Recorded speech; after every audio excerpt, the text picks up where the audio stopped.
There we go. We're live. Okay, I think it's ready, time to start our meeting. So welcome everybody to our regular meeting of council, September the 1st. Welcome to our staff, our public who might be watching, and our council. So welcome to everybody.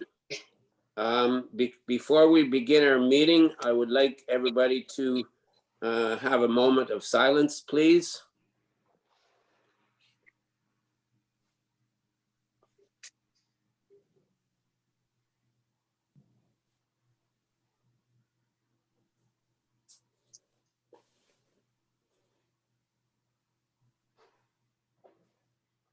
And thank you.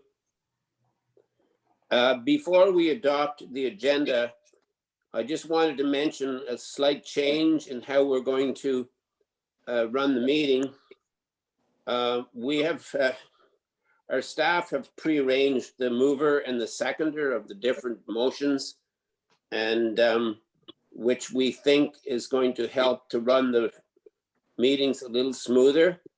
So every motion is prearranged with a mover and seconder. The important thing is that if you wish to decline moving or seconding a motion, you can just let us know when it comes that you decline, and we can get somebody else to do it.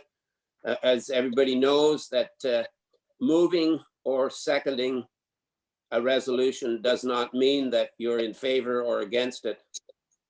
It just means that you're opening it for discussion.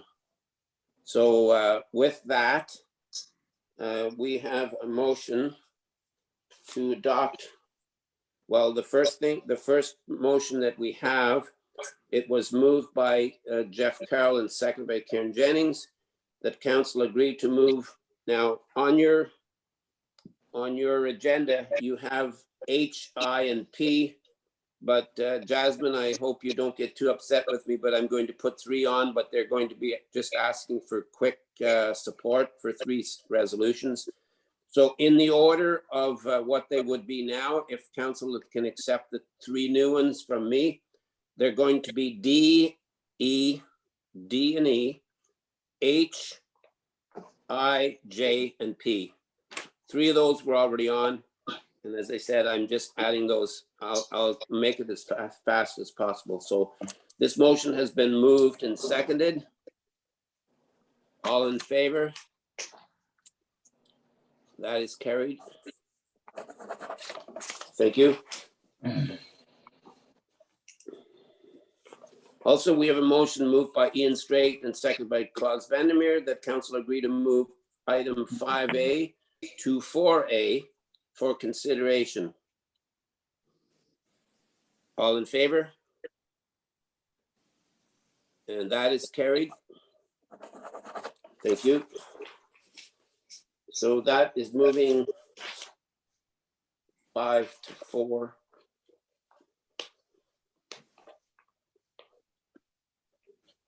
Thank you. Next, we have a motion moved by Jeff Carroll, seconded by Ian Straight, that the regular meeting of council agenda dated September the 1st, 2020 be approved as amended. All in favor? That is carried. Thank you.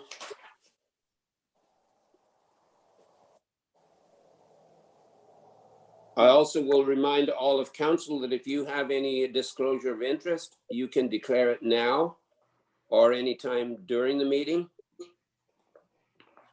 We're going to go to the minutes of the previous meetings. I have a motion here moved by Karen Jennings, seconded by Jeff Carroll, that the minutes of the regular meeting of August the 4th, 2020 be approved as circulated. Seeing no questions, all in favor? Those are carried. Is there any business arising from those minutes? Karen? Just looking for clarification about the trim work for the quote down at Rosedale Hall. Great. For further clarity on the minutes, we wanted to be clear that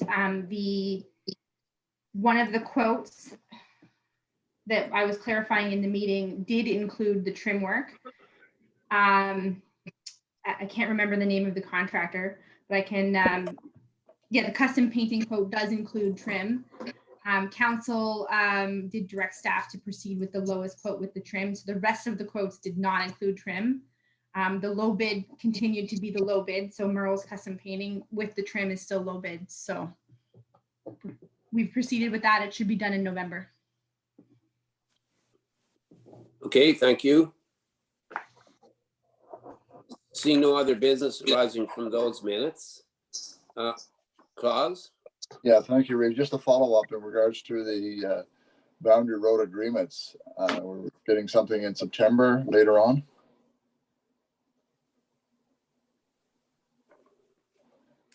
Sorry, can you hear me? Yes, yes. Yes, okay, thank you, Jasmine. That's all, Reeve, thank you. Thank you. Okay, moving on then. I have another motion moved by Ian Straight and seconded by Claus Vandermeer that the minutes of the special meeting of August the 4th, 2020 be approved as circulated. Seeing no questions and comments on the minutes, all in favor? And those are carried. Thank you. And is there any business arising from these minutes? Seeing none, we're moving on. We've done all the business arising from the minutes. So we're going to move on now to our delegation. And tonight, welcome Norma and Bev. We have Norma Ford and Bev Toivonen. And this delegation is regarding the recreation feasibility study.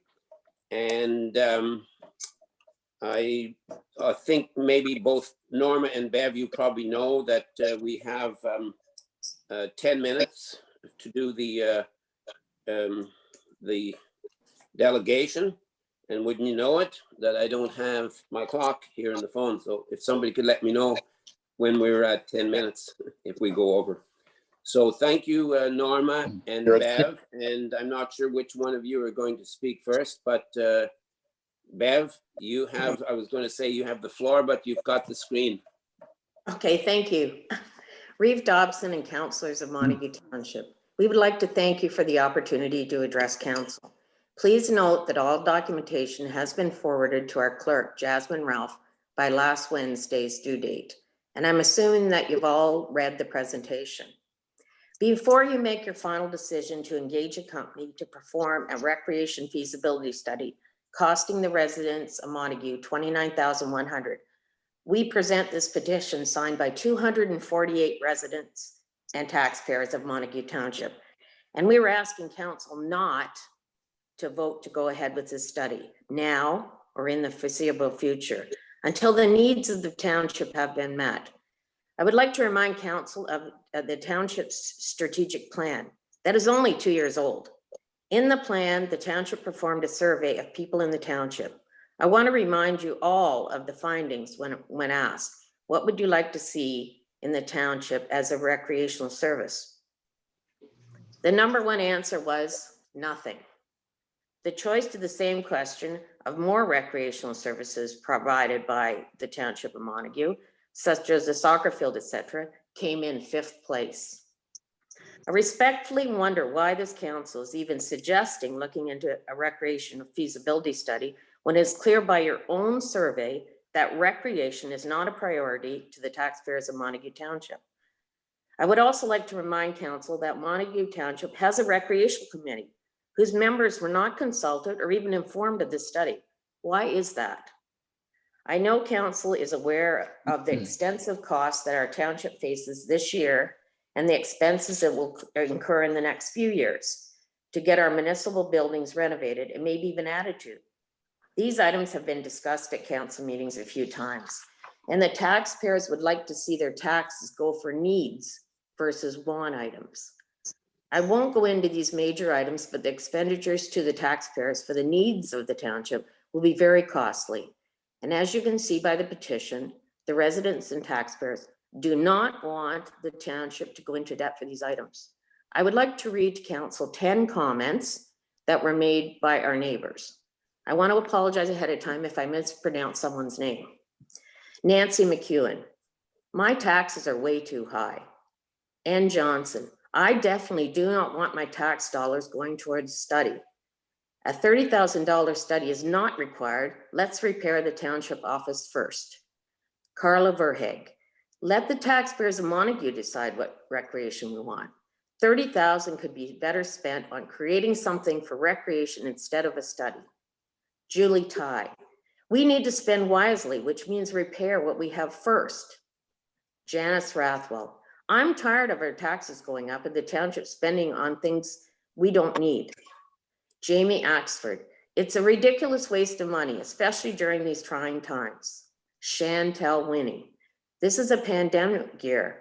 Let's only spend on necessities. Our taxes are high enough as it is for limited services.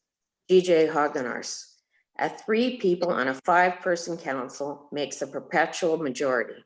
Anne Noel, there are much better ways to spend money. Leanne DeBrill, I do not agree with my township spending this amount of money on a needless feasibility study. I also don't agree with the township having the highest taxes in the county. This should be changed so we can all enjoy living here with a council that respects us. Although there are numerous reasons this council should not vote to go ahead with the feasibility study, because of my limited time, we give you 6 reasons for reversing your previous decision. 1, taxpayers do not want their tax dollars spent on this study. 2, our Montague Township Recreation Committee was not informed nor had input into this motion. 3, a study was done 2 years ago and the responses to the survey indicated the majority of Montague Township residents said nothing should be done with recreation. 4, the township should spend our monies on essential needs, not frivolous wants and extras. 5, Montague presently has only 2,000 taxpayers.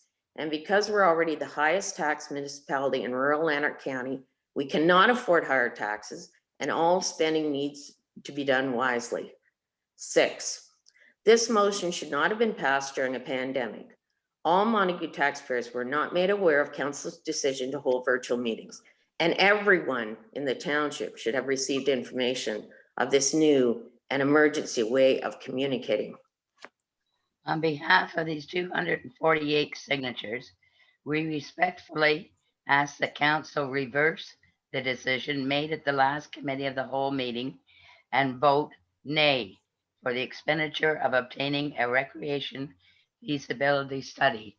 I thank you. We're done. Okay, thank you, Bev, and thank you, Norma. Do we have any questions for either of the delegators? Okay, seeing none. Sorry, Claus? Thank you, Reeve. I'm just curious, I'm looking at the list here, ladies, if I may refer to you as ladies, not individuals, sorry. I see a lot of names are not necessarily from Montague Township. Just curious about that. It's just a comment. Secondly, I did discover one name on here who I was talking to, because I talked to a few people myself, and he said, no, I did not sign the petition, nor do I agree with this petition, but yet his name is on the list. I talked to a few people myself, 4 or 5. I didn't go out and campaign on this wholeheartedly, but any of the ones that I talked to, the 5 people I talked to, certainly agree that it was a good idea for future development of the township. Maybe not today or tomorrow, but future development of the township. They all felt that this was necessary to do this study.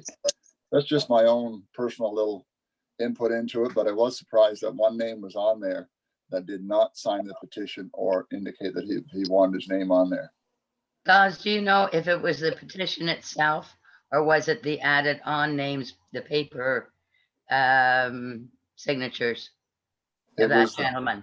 well, it's the petition that was sent to us, which you people created, I presume. No. Was it the type names or was it a separate print document? It was a print document.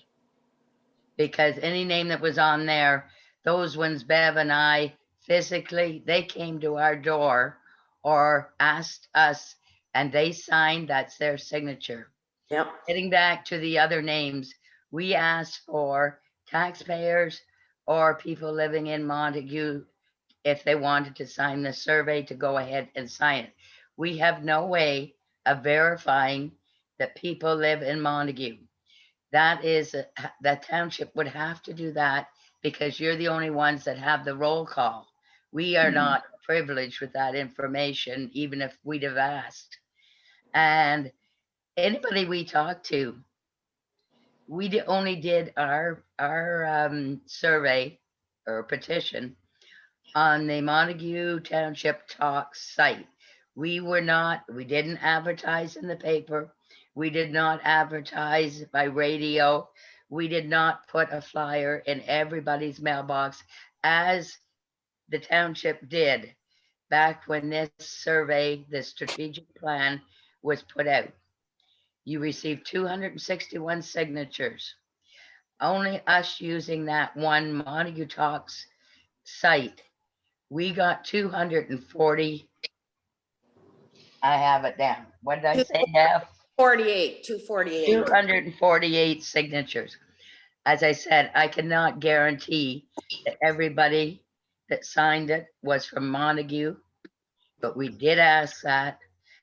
Anybody I talked to, and I know anybody Bev talked to, one guy that I talked to said, I don't sign petitions. And when I read it out to him, he signed it. What can I tell you? I can't. Well, this I can't tell you gentleman, more. who I know personally told me that he did not sign a petition. I as I said- I don't want to know his name now, but I'd No, certainly you like won't to either. know after to see if it was somebody that signed on the internet or somebody that actually signed a paper copy. Yeah. Because Yeah. Okay, he's well, telling you one thing and telling us something else. Anyway, I contacted 4 or 5 people and they certainly agreed with us doing the study. So anyway, thank you, So Reeve. anyway, you solicited. yeah, and thank Okay. you for the answer there, Norma, to Claus. I do think I see Jeff's hand, yes. First of all, I wanted to thank you two for coming out and doing this. This is not easy, obviously, to do this, to do a delegation with us. And listen, I think it's super important for us to listen to all the perspectives that are out there from all the taxpayers that we're trying to service.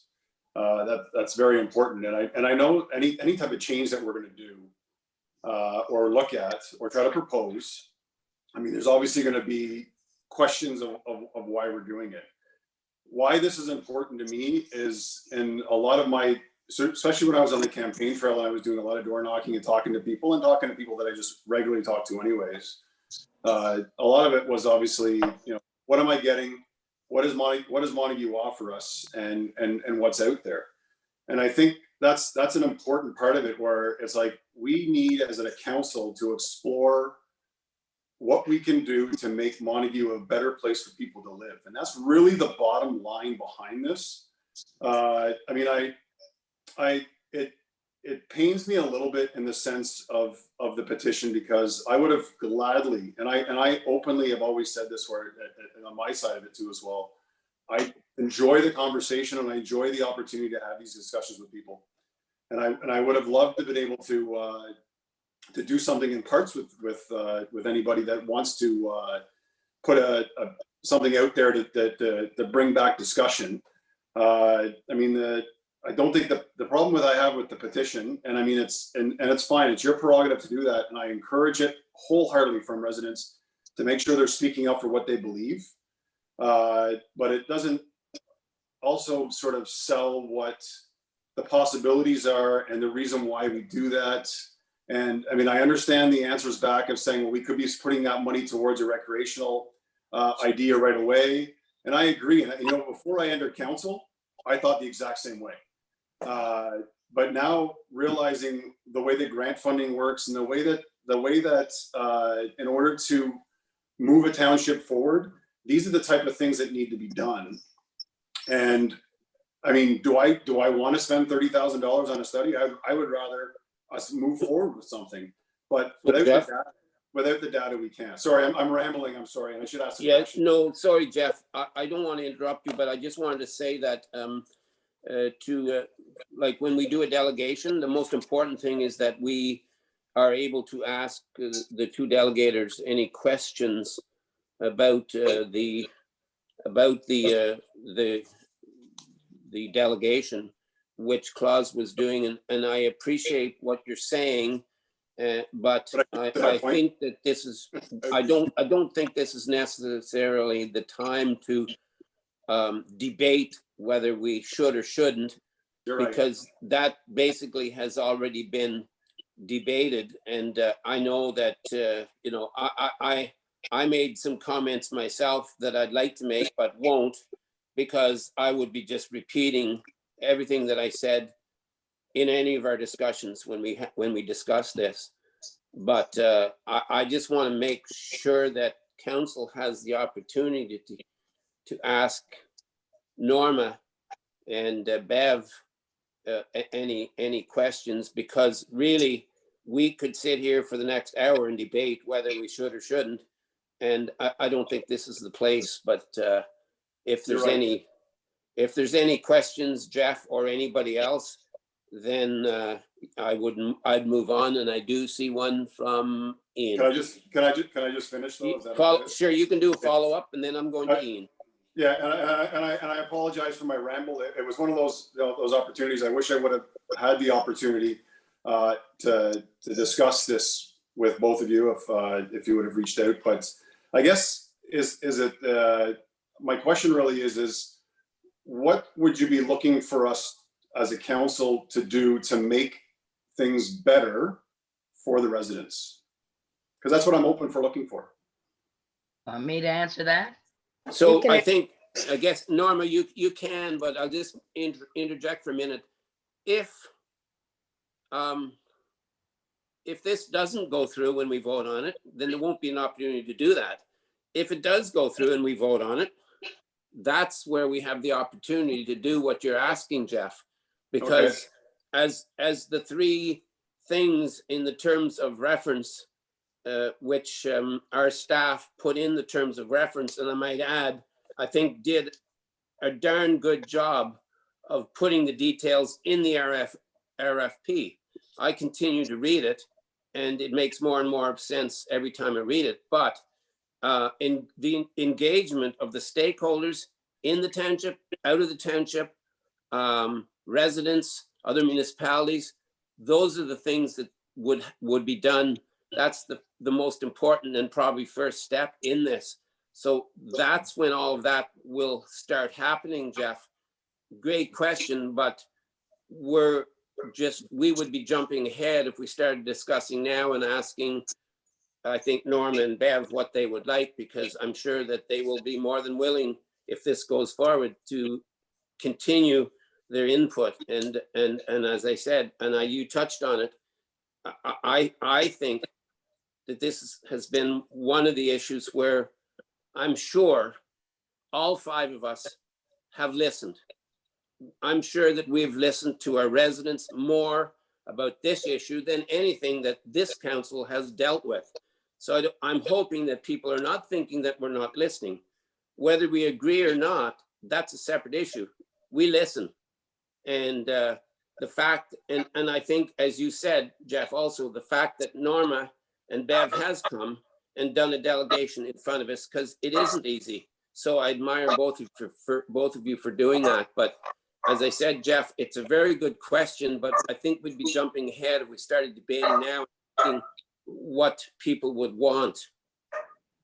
That's fair. You know, Reeve, I appreciate that, and I'll pass on. I'll just leave my final remarks of, as always, you know, we're open for discussion, open to reach out to, and off camera, we could say, at any time you want to call and we can have a discussion, I'm open for it. So thank you for both coming in. And I admire you for saying that.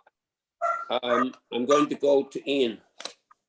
Yeah, first of all, I'd like to take a moment and just thank, you know, Norma and Bev for taking the time to, you know, go ahead and do the study. Obviously, there's a lot of people that reached out to you, and, you know, and your results showed that. My question to you too is, did you have anybody reach out to you that was in favor of it? Not one soul. No. Yeah, I've talked to, as have I. I've talked to many people that have called me and everything else, and I haven't had one person yet that's told me that it was a. As I told you, I had the one that said, I don't sign petitions. And when he read it, he signed it.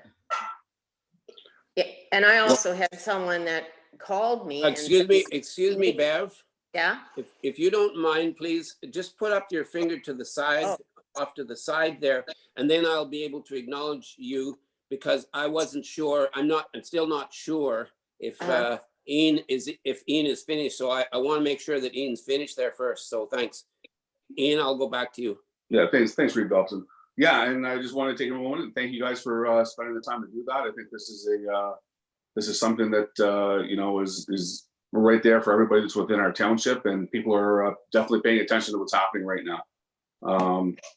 You know, and we'll see what happens at the final vote. Hopefully we can change some things, and we don't need to spend $30,000 on something that we can do ourselves.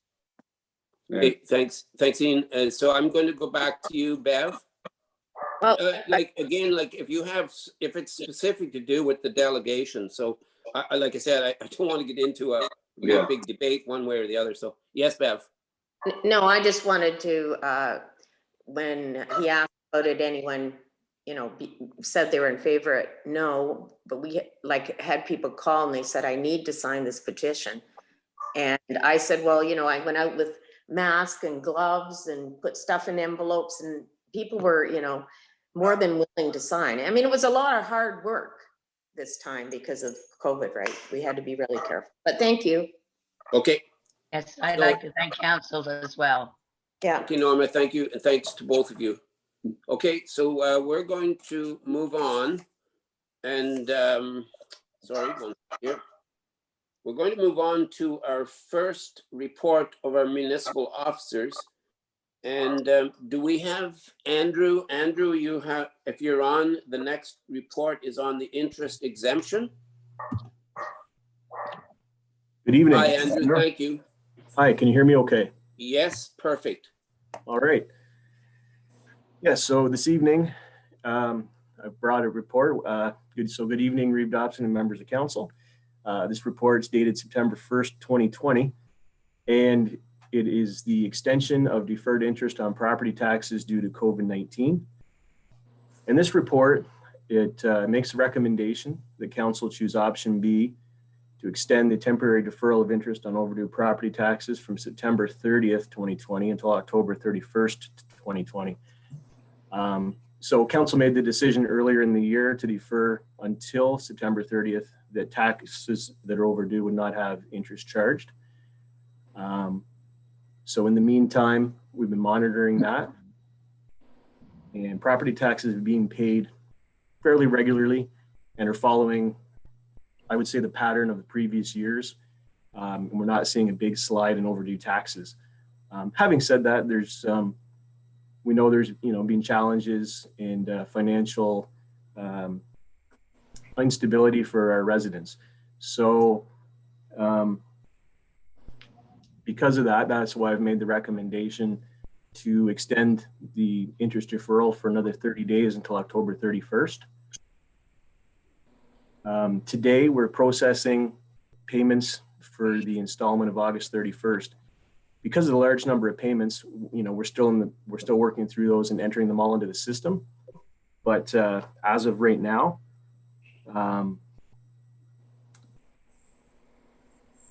our outstanding total taxes is $2,071,000, and last year at this time it was $1,726,000. And because of what we have left to process, we're going to be fairly close by, say, tomorrow to the same number as last year.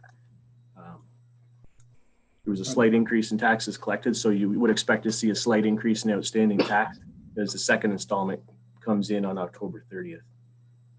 So that was a piece of information I'd been asked to provide this evening. And also I had a question about the two types of interest. The first type of interest was the interest on arrears of overdue taxes. So we budgeted for there would be 100,000 in interest charged on overdue taxes for 2020. And the actual, at the time we stopped charging interest in the spring, was 24,608. So no additional interest has been charged in the meantime. Once we resume, there will be some interest charged, presumably in November and December, or if things are unchanged, October, November, and December, which will bring that closer to budget, but it won't meet budget. by the end of the year. The other type of interest I was asked about to provide information on this evening was the bank interest. So we budgeted conservatively, we budgeted $20,000 for bank interest for 2020. Currently, the actual is rounding out about $44,881 to the end of August, and projecting by the end of the year to be somewhere around 56,000. So although it's due to the the tapering down of interest rates by the banks, even though we've had a little bit more balance in the bank, we're going to be hitting about half of last year's bank interest. But because we budgeted conservatively, it's not going to impact from that side of things. So those two together ended up providing, I would say, a balanced approach. And due to that conservative budget number of 20,000 in bank interest, I think we can manage between the two to be close to budget by the end of the year, while still providing that assistance to residents in the meantime. So that's what I have presented here in the report. Thank you, Andrew. I'm just going to read our motion, and then I'm going to open it up to council. I have you first, Claus. So the first motion, I'll read it as it is here. It's on the extension of the deferred interest on property taxes, and that the following be approved: that council choose option B below, extending the temporary deferral of interest on overdue property taxes from September the 30th, 2020 until October the 31st, 2020. And that motion was moved by Jeff Carroll and seconded by Claus Vandermeer. So I'll open this up to council. Claus, you first. Thank you, Reeve. I don't have a question, just a comment. Excellent work, Andrew. Very good detailed report. I enjoy your reports. They're very easy to understand and read. So I think it's great. Thank you. Anything else? If I see no question, oh, yes, I do. Okay, Jeff first. Sorry, I'm just trying to bring up the stuff because I was, so for our general bank interest, we budgeted $20,000 for the year, correct? Right. And I got confused because you said something about we're at like 44,000. So did you mean 4,400 maybe? No, 44,000. So we're making a lot more money on our interest on our bank account? More than we budgeted, but less than the year before. So it was a very conservative budget number.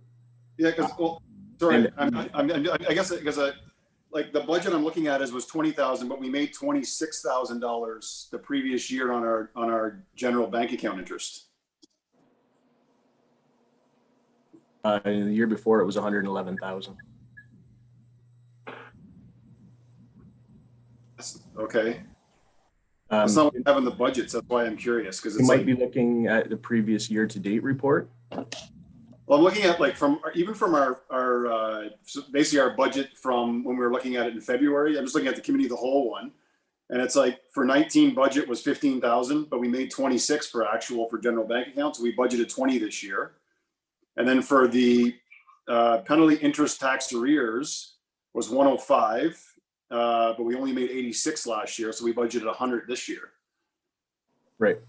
So I guess that's where like what I see where we've budgeted $20,000 for the whole year. Right. But you're saying we made a lot more than that current year to date. Yes.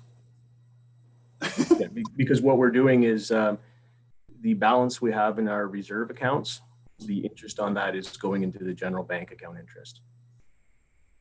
So that adjustment may not have been made in one of those early reports that I printed. Okay. So that would be more up to date next budget discussion when we see those numbers. Cool. So what are we're looking at being short probably by the end of the year for our, if we were to go with your recommendation to October 31st, which I am for, what are we looking at for a shortfall then to our $100,000 budget? Like, are you going to say, or would you guess? I don't want you to get, I mean, I don't want to put you in the guessing game, but like right now we've taken in $24,000 in interest. So that's for over 3 months. So like we average about $8,000 in interest. So it would be like for the last 2 months of the year, it'd be another 16. So we'd be at 40. So we'd fall about $60,000 short for the year on the accruals. On that line, yes. And then, and our overall bank interest, we're gonna be at what? Like, if you were to say near the end of the year, where we might be at? Right. We hope to be over budget on that one by say 30,000 or a little more than that. So We'll be actually over budget on that one still. yes. Oh yeah, that's really good. So we're looking at a shortfall about $30,000. Right. And so at the last paragraph of the report, I should have pointed that out, I guess, as well, that because of the recent announcement in August that the township's receiving special funds from the federal and provincial government for the $95,900. Once we get the finite details, we'll know if that can be applied to the shortfall, which I have a feeling it will be. Yeah. So that's a new option we have to deal with the shortfall that may occur beyond the first original thought that it may have to come out of a surplus. So, and another small note there is that's phase 1 funding. There's going to be a phase 2 funding, which they're asking for applications by October 30th, 2020, if the township believes they need more help, which we're going to be following up on in detail to find out what kind of help we can get in addition to that amount in the next 2 months. Through you, Reeve, again, sorry. And you basically, you jumped right to my question. So you read my mind, which is fantastic. Because I mean, that's kind of where I was going. So like, as far as the shortfalls and everything that we're looking at, we're not in a shortfall as far as our revenue goes overall for the year. That's now I guess with the phase 2 thing and even with the rest of phase 1, is there anything else we could do in your recommendation? I don't want to put you on the spot, but like that could help our ratepayers or help our taxpayers? Is there something more that like, is there anything else that we could offer, or we could I mean, I know we're going to have a lot of other expenditures, I'm sure, like the extra equipment that we're putting in, or the plastic stuff and all that kind of, like the protective equipment, that's going to add up to as well. But is there anything that's out there that maybe the treasurers are talking about that could benefit, or that they're thinking about trying to help back to the taxpayer? Nothing that I've specifically made note of or heard of yet. It's directly to the ratepayer.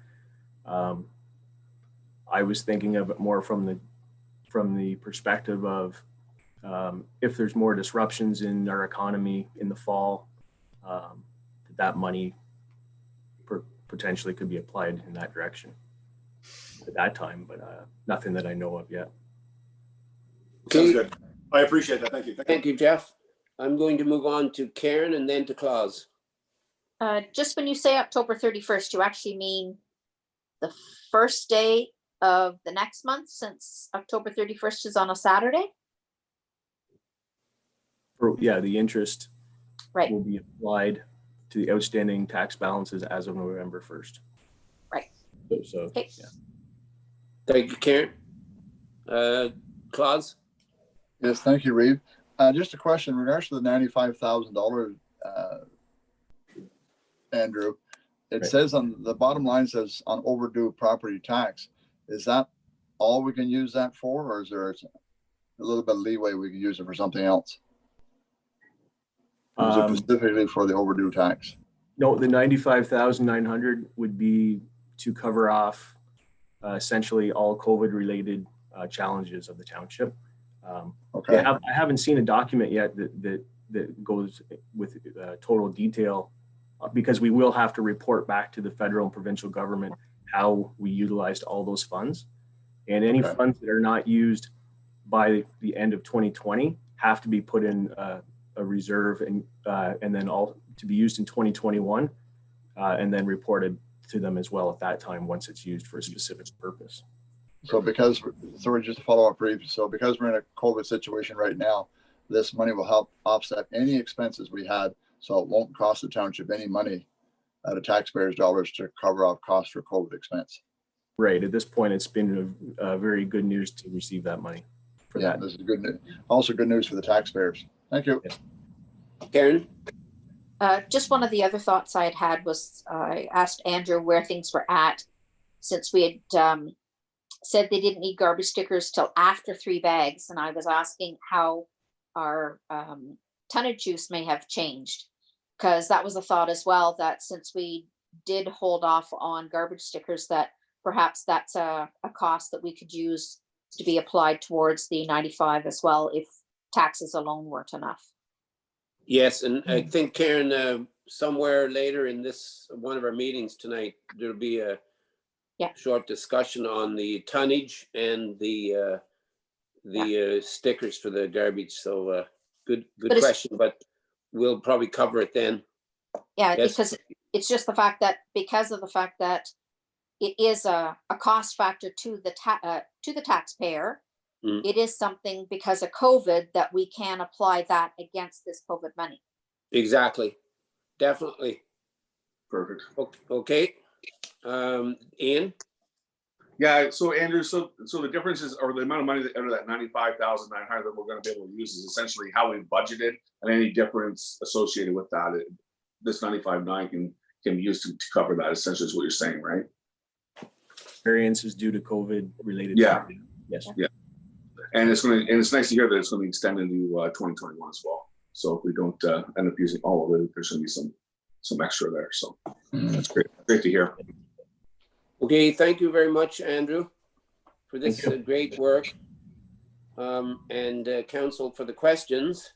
And so I'm just going to, so that everybody knows and it's clear to the public, that I'm going to quickly read this motion again. It was moved by Jeff Carroll and seconded by Klaus Vandermeer, that council receive the following report of our treasurer for the extension of deferred interest on property taxes, and that the following be approved, that council choose option B below, extending the temporary deferral of interest on overdue property taxes from September the 30th, 2020 until October 31st, 2020.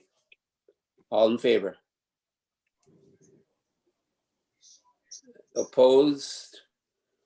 Sorry, I didn't see everybody. All in favor? Okay, thank you. That's carried. Okay, thank you, Andrew. And Thank you. Moving on to the next one, which is your report, Jasmine. That is on the COVID-19 provisions. Right. Yeah. Yes, Jeff. Real quick, just because we decided to extend it by an extra month there, right? So as far as the interest deferral. Yes. So I'm assuming we're going to make sure that we blast that on our Facebook page, and we have it on as one of our splashes for our website. Correct, Jasmine and Andrew? Definitely. Yes. I see their heads nodding. Yep. Okay. Yes. Okay, Jasmine, back to you. Sorry, Jasmine. Karen, another question there. I think there's also a contact at the paper that we can get something into the paper so that the residents that aren't on the social media and things are aware that we've extended it to October.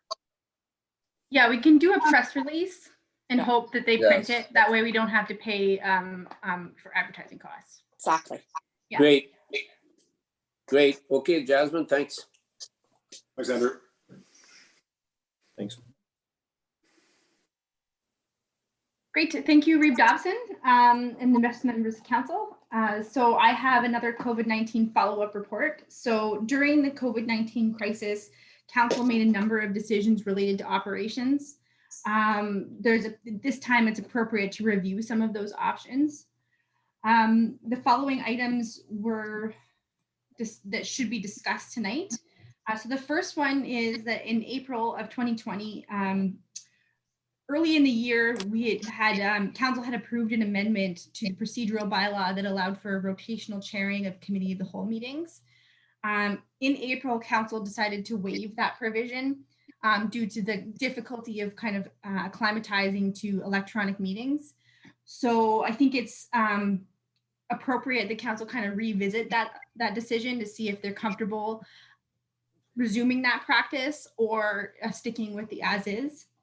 The second one is that council did waive the requirement for garbage tags with an allowance of 3 bags a week. And the last one is we did cancel the majority of other committee meetings, including Recreation and Police Services Board meetings. So I think that's probably appropriate for them to restart at this point. But I would like council's endorsement of that. I did include a few pieces of information in the report. So we did, I did include some information related to our garbage tag revenue, which is projected to be lower than last year. So last year, the full year was $2,000 and our revenue year to date is 510. So we're less than half, so we're about a quarter. And in terms of tonnage, we have increased in tonnage. The financial implications of that tonnage increase is just about $4,000, give or take. It's difficult to directly attribute increase in tonnage to just the garbage tag exemption. It may have a role, but there have been a number of jurisdictions in the area that have reported an increase of residential waste simply because people have been home more often. They're not going to vacations, they're working from home. The township office is open and is functioning well. So it's, I think the process is going very well.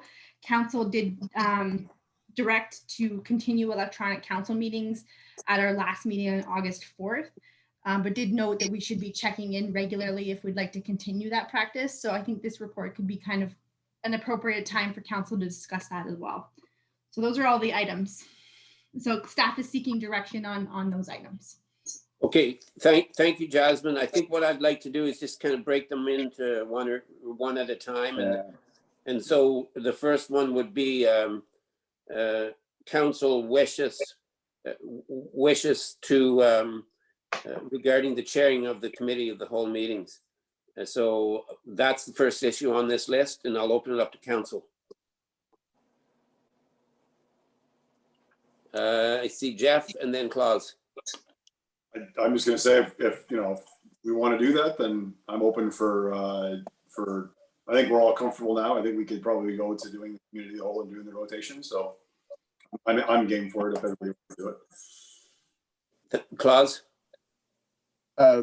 Yeah, I got no problem in doing it, having a rotation, but should we not maybe first decide whether we're going back to regular meetings within the council chambers?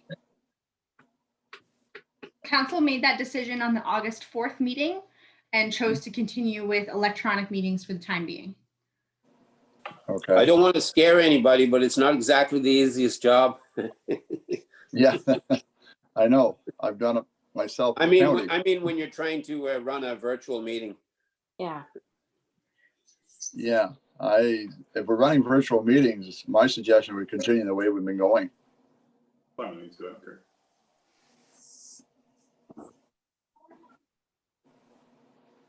Do we have a consensus of either way? Like for me, I can go either way. I mean, if we want to do it, but if there's council members, so I'll just see if I can get consensus here on this first point. Maybe before I try to get consensus, I'm going to go to Karen. I see your hand up, Karen. So I guess too is what's easiest for our staff to be doing? Is it easiest just to leave it where it's just one chair doing all of it, or because of the virtual, or do you think it's, you know, either way is going to be fine? There will likely be a learning period. And I don't want to sound insulting to any member of council. That's not my intention, but there would probably be some additional support needed for the first few meetings to kind of start everybody off and sharing. So there would probably be a small impact to staff, but I don't think anything major. So I'm just going to go around and ask for consensus on how we want to continue our meetings, whether we want to continue going on. They are going to be virtual, but whether we want to continue the way we are or going to revolving chairs. So I'm going to go around and ask for consensus. Claus, I'll start off with you there and go around. Thank you, Reeve. I think we should just continue the way we are. Ian? I agree with Deputy Reeve, Vandermeer. Jeff, Sounds good to me too. Karen, Yep, as long as it's virtual, I think it's easiest if it's just one. okay. In other words, none of you want my job. Right. Thank Sorry, you. buddy. I must say that I do very much appreciate all of you and the staff in how we have, I think, run pretty successful virtual meetings. So I have to commend every one of you very much. So thank you very much for that. Okay, so you've got that consensus, Jasmine. We're going to go on to the garbage tag direction. Does anybody have a comment about the garbage tag direction? The requirement for garbage tags, it was waived, as you know, to 3 bags allowed per week. So I'm going to go to Karen on that. I think it's probably best if we link it to, as long as we're doing the waiving of the penalty and interest. If we put one date out for the residents, it's probably easiest to remember versus putting multiple dates. Yep. Okay, anything else on this? Jeff? I kind of think we should try to see what kind of more data we can get for the rest of the year. So just basically to keep this going as we're going and see what the data flattens out. Jasmine made a point where there was an influx with everybody because of being at home. But I'm very curious of this is the opportunity. We've talked about garbage tags a bit in the past, but this is an opportunity to stick with what we're doing to get the data we need, and then we can make maybe a better decision during budget time too as well. So for me, I think we should continue with not having the garbage tags just so we can continue to get the data. But this is the data. That gives you the best answers. Okay, I think we've got 2 there. Ian? I'd like to go back to how we have been doing it with the garbage tags. I think that, You we're mean, paying for money now. are you saying that you'd like to go back to the way we were before? Yep. Okay, so that's kind of 2 and 1. And Claus? No, I think we should stick with the way we are right now and keep it in conjunction with the deferred tax at the end of October. Okay, well, so that basically is 3 there then for consensus. Did you want to make any last follow-up comment, Karen? I saw your hand there. Yeah, I was just going to say that I don't know if it's truly given us the correct stats with people that are working from home to know whether or not our garbage increase is just strictly from that before we start deciding about just writing off all the garbage tags. So are you suggesting that we defer this till our next meeting? Nope, I'm suggesting that we link it to the Okay, yes. the interest. I was just I making think- a comment back to Jeff. Yeah, I think there certainly is some simplicity there to look at. So that's, I think I agree to that. Okay, so Jasmine, I think you've got consensus there.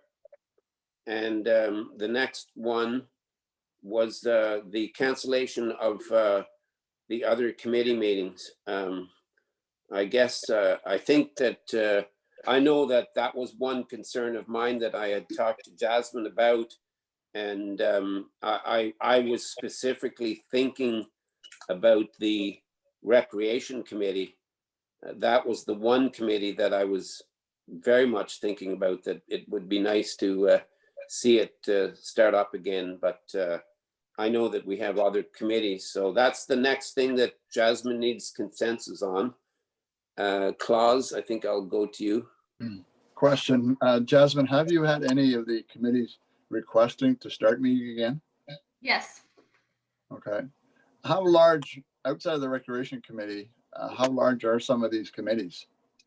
So right now, really for the end of the year, unless we have a call for the Committee of Adjustment, most of our actual advisory committees that meet as required by legislation are about 3 people. The Recreation Committee has a board of 10 people, and the Police Services Board, I believe, only has 2 actual members on it, and then a couple support staff. Okay, follow-up, Reeve, if I may. Yes. So all those other committees outside the Recreation Committee, they could meet comfortably and distance-wise in the council chambers then?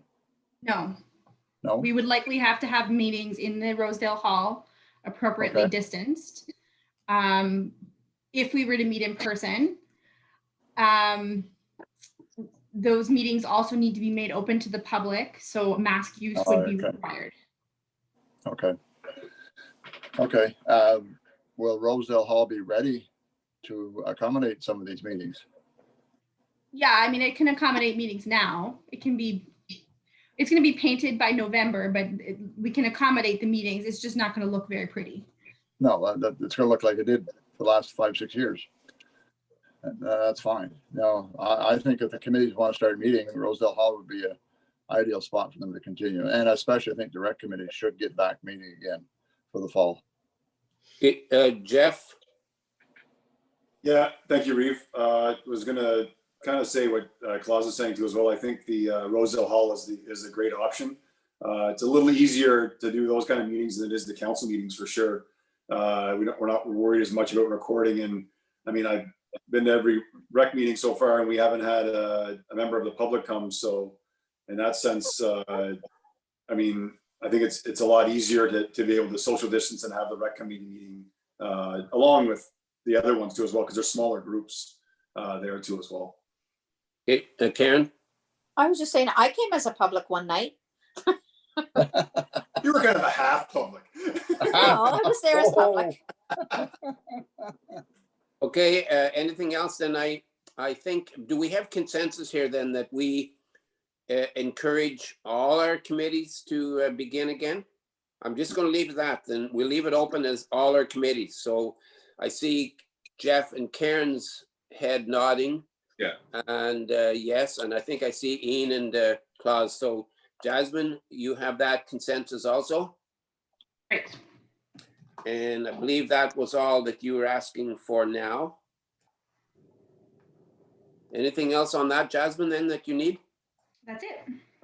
Okay. I guess unless council has another comment or would like to change their previous decision related to electronic versus in-person meetings. Because there was a note at the Yes. August 4th meetings that we would check in regularly.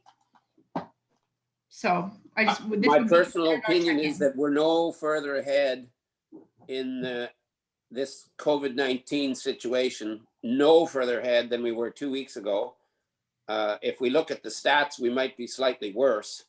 So my opinion is that we sort of keep the status quo for now, but that's what I was thinking. Ian? I think with the limitations on the internet speeds that are available at Rosedale Hall, which is really our only significant option that we have other than what we're doing right now, I think it's in our best interest to keep it as it is. I don't know that we can socially distance appropriately in the council chamber. And Karen? I agree. That's exactly what I was going to say. Okay, I think that's it then on that. Jeff? I just have one question, because I mean, because it is about garbage tag revenue. How much revenue did we usually generate during the drop-off day? Are you talking about the large don't. drop-off? We don't. Yeah. You don't? But yeah, because we sell garbage tags there, right? So it's or we sell, do we get revenue from that? Sorry, Jasmine, to put you on the spot there, but. So we get revenue. We do not get enough revenue to offset the cost of large item drop-off day. We totally don't. Those fall into two different. Sorry, Reeve, but they fall into two different lines, though, right? I'm just kind of curious of because we're seeing obviously a drop in the 2020 revenue. I'm just wondering how much is associated to the large item drop-off. We don't sell. That wouldn't be necessarily captured in that budget line. It wouldn't be. No. Okay. Okay. Did you have a question, Karen? No, I was just saying That that was it's not previous. revenue. Okay, thank you. So I think that's all on that report then. I have a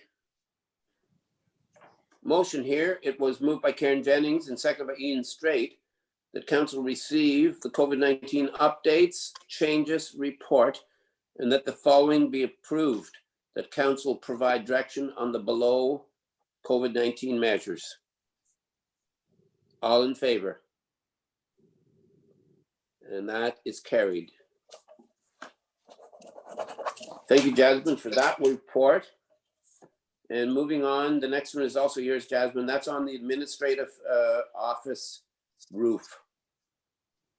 So in the special meeting of June 23rd, council passed a motion directing staff to move forward with joint engineering and construction tender for the peaked roof replacement. So that would be replacing our flat roof in the administrative office with a peaked roof. In previous reports to council, have detailed that our roof has been leaking. We have in past years undertaken repairs, but we are now at the point where the flat roof is failing. So the emergency repairs that were done at the beginning of the year are now failing. So we do have water ingressing into the space.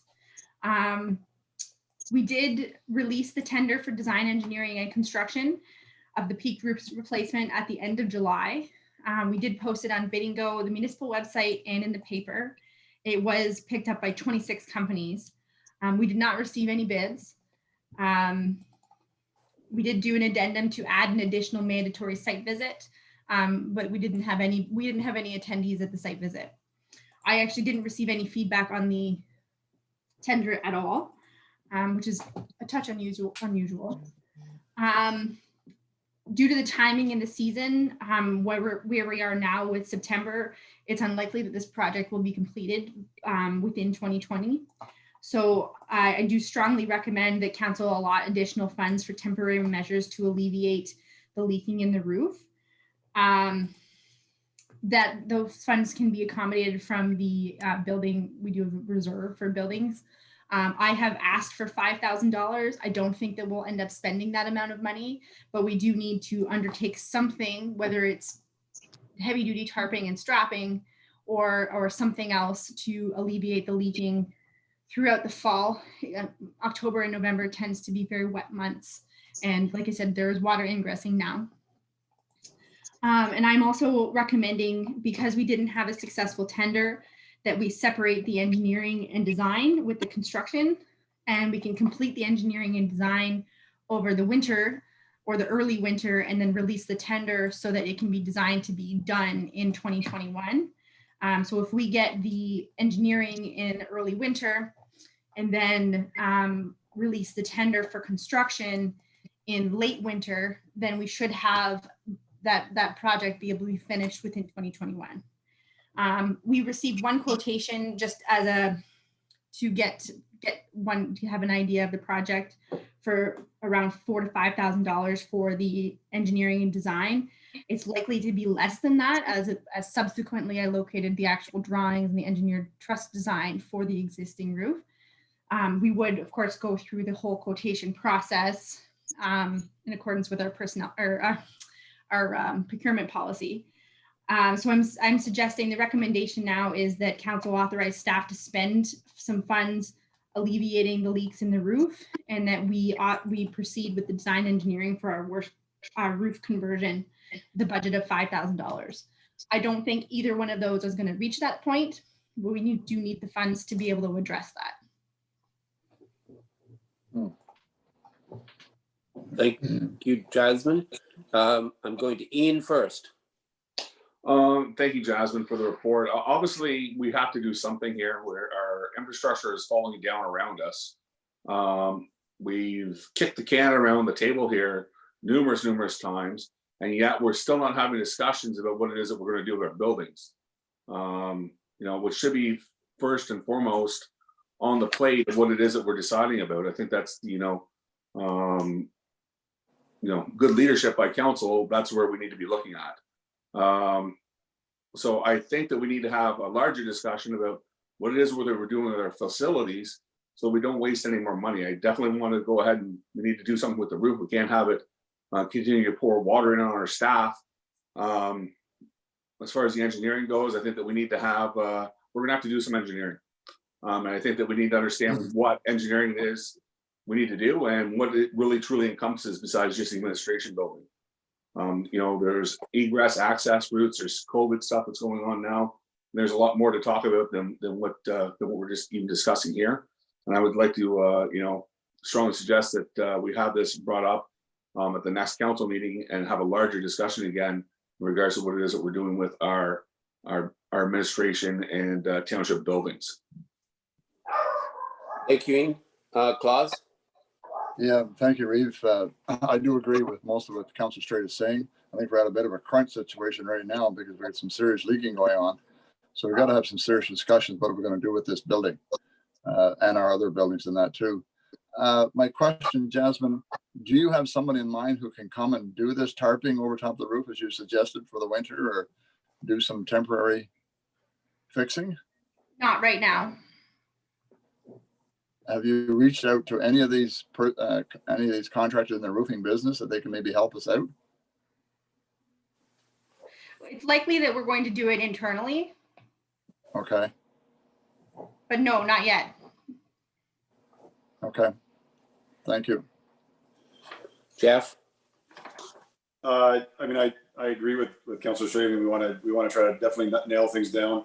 I mean, this was a tricky one for this roof, because I mean, I reached out to a contact of mine too as well, and he goes like, "Bud, this is like the busiest year ever for doing roofs. Like, I mean, like there's not a prayer of anybody that's going to do it in that time frame. If you wanted it done, you should have had it. You should have had it asked back in last March.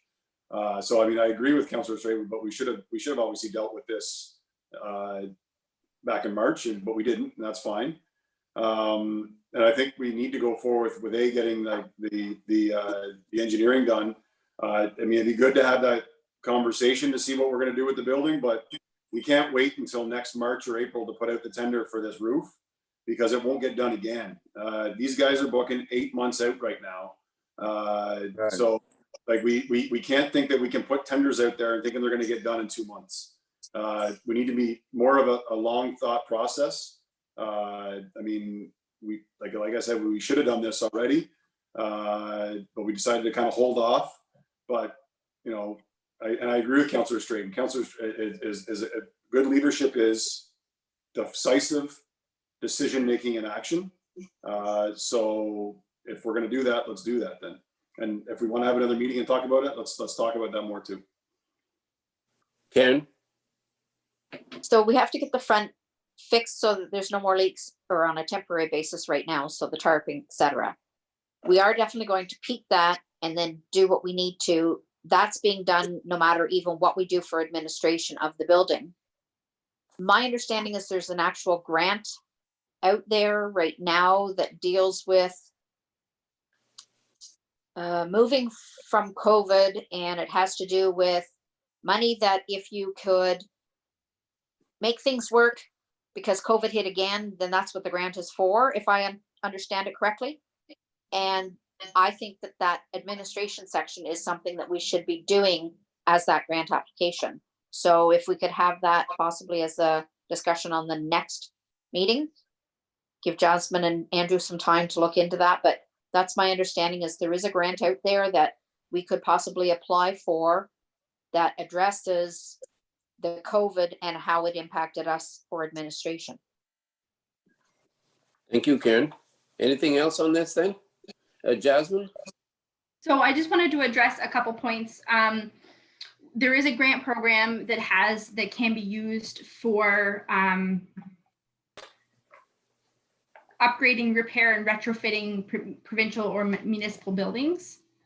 I do have an item on the agenda related to that in the information items. It's part of the ICIP program. So certainly on first reading, it seems that project would be extremely eligible. I was hoping that we would have the actual eligibility criteria for this meeting, but it has not been released. I've been checking regularly. Certainly that can be brought back, and I think a good conversation with council related to that I'm hoping at our next meeting should be had. When it comes to the building overall, there was some decisions made by council on June 23rd related to moving forward with like a feasibility study or like a design build study that we were going to apply for the Green Municipal Fund program. The council did pass, but what we can do is have that information provided for the next meeting, if that's what council wants to see. Okay, anything else? Yeah, Jeff? Just quick, we were also looking at space needs a study too as well, were we not, for our municipal buildings? Yes, that was part of the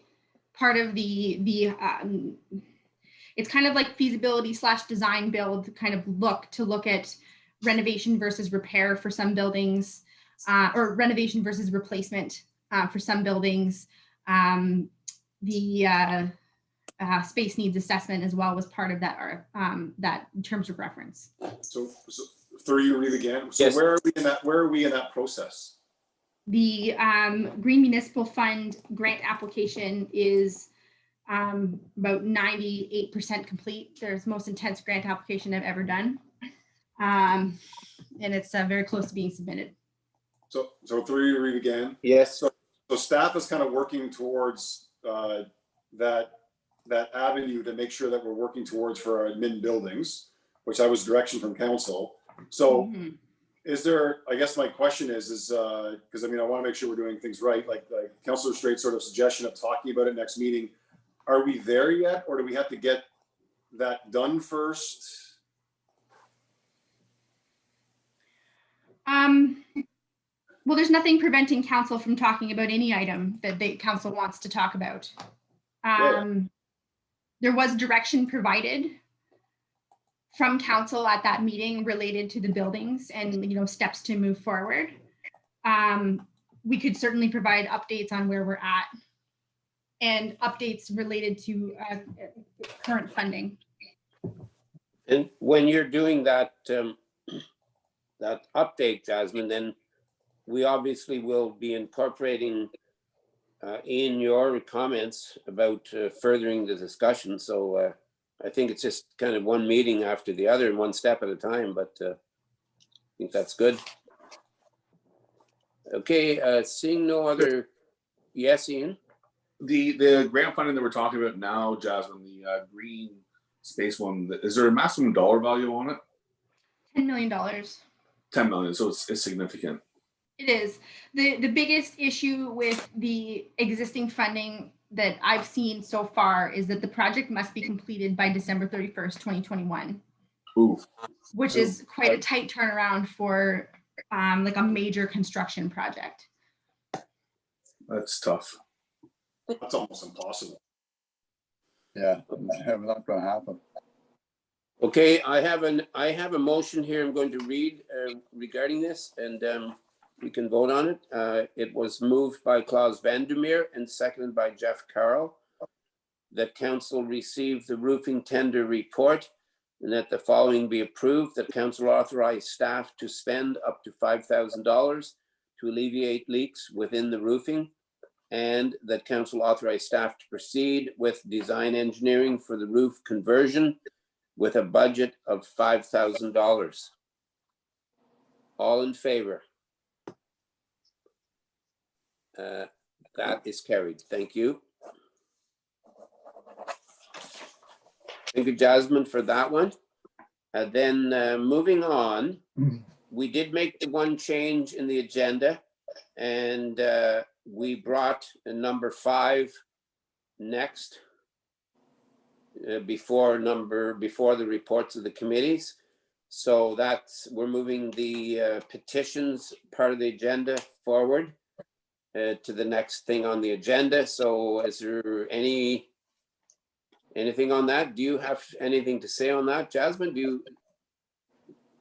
Is there anybody has anything to say about the petition, or are we just moving it forward? Forward. Okay, Ian? then.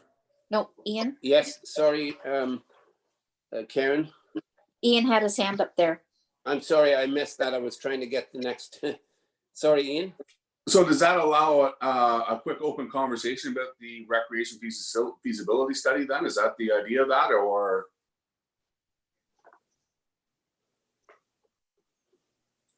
I'm not sure. Yes. I thought, I'm not 100% sure, but I thought that this meant that we just saw the petition and. Oh, just acknowledge that there was a petition. I believe that's what this was for. Okay. That's my, sorry, Reed, that's my understanding too, that we just receive the petition and That's it ask for me. questions and that's it. Okay. All right. If there's nothing else on that, then we're going to move forward. We have some bylaws. Sorry, the next thing, oh, yeah, I'm sorry, because we had jumped from 5. I wasn't sure why we moved the number 5 ahead, but. I thought there was more the next- discussion. Yes, Karen? I thought there was more discussion. That's why 5 was before 4. Okay. Go So, ahead so with 4. so it can be discussed? Is that what we're saying or no? Jasmine, is that correct? I guess, Jasmine, you look after us when it comes to procedure here, so. From a procedural standpoint, I think that it's appropriate if council would like to discuss the content of the petition and what the petition rule, is about. I think it's an appropriate time to do so. Okay. If council wants to receive it, council can receive it. If you'd like to discuss the contents of the petition, I think now is an appropriate time. Okay. I think it would be more, if we're discussing it, it's more the contents of the delegation. The petition's a list of names. Yeah. And we're not going to be discussing names. No. So this, No. if there's Yeah. if we have a discussion, it's a discussion about the delegation. Do we have council consensus then to do this? A discussion? Yes. You don't need council consensus to discuss the item. The petition broadly is about the recreation feasibility study. So I do recommend that you do not mention any specific individuals in your discussion. Don't do that. But the content, like what the petition refers to, is appropriate discussion for this item. Okay. So we'll open it up then if someone has something to discuss on this. Well, I think that if there's anything in regards to feasibility of the study itself, it can be discussed at the, questions in regards to our new business or business arising from the committee of the whole minutes. Can that not be correct? Is that more We could- appropriate? I think we can do it then also, That's what I think. Okay. Then I have because we still have to approve the committee That's right. minutes, and after we approve those committee minutes, that's business arising from those. Yes, Okay. either one is perfectly fine. Okay, Alright. so then if council's fine with that, we'll do that then. Yeah. I agree. Yeah. Okay, so then moving on, the next one then is going to be our report of the committees. And I have a motion here, moved by Ian Straight and seconded by Jeff Carl, that council approve the minutes of the meeting of committee of the whole meeting of August the 4th, 2020, and approve the recommendations contained within. Do we go ahead and vote on this before we have that business arising from discussion then? That's typically the procedure. Unless council has any objections. Okay, Well, so that's what I was trying to get at was, do we have an opportunity to have any comments about this prior to the vote? if we go ahead now and vote on approving the minutes, we're not just approving the minutes, we're approving the minutes and we're approving the recommendations contained within. So if we vote on this, then we've approved the recommendations contained within, which has to do with the feasibility, with the recreation feasibility study. And we can still have a discussion afterwards, but I'm just saying it might be too late. Yeah, Jasmine? So in terms of procedure with motions, the motion has been moved and seconded. The motion is on the floor. So the debate can be held before the motion is called for vote, and as per any motion. In our procedures, any member can also call for an immediate vote. So in terms of general procedures around motions, yes, you are allowed to discuss the motion now. Okay. Perfect. No, that's fine. That's fine. It's a little bit different than what we normally do, because normally, I guess what we do is we vote we vote on the minute. It's usually we're voting on just the minutes and then we go to business arising from. So we'll open this up and Ian, you're first. First of all, Reeve, I'd like to have a recorded vote when we vote for the minutes of this. And secondly, I have a couple other follow-up questions, and maybe the clerk could actually maybe help me a little bit. I'm wondering, do municipalities typically have feasibility studies completed for, you know, baseball diamonds, soccer fields, hockey rinks, play structures, etc.? Feasibility studies are a fairly regular practice for municipalities. I wouldn't say all of them do all the time, but it is definitely considered a regular practice. So you would do a feasibility study if we wanted to put up, like, say, you know, a municipality wanted to build a baseball diamond, they do a feasibility study every time they want to put a baseball diamond in? Not every time. Feasibility studies are also designed to last quite a while. So the idea would be that they'd have an idea of their recreational needs and could respond to them using the study. Like I said, not every and all municipality does this for everything. So at the end of the day, the feasibility study that we're requesting here, does it bring us forward a true shovel-ready project?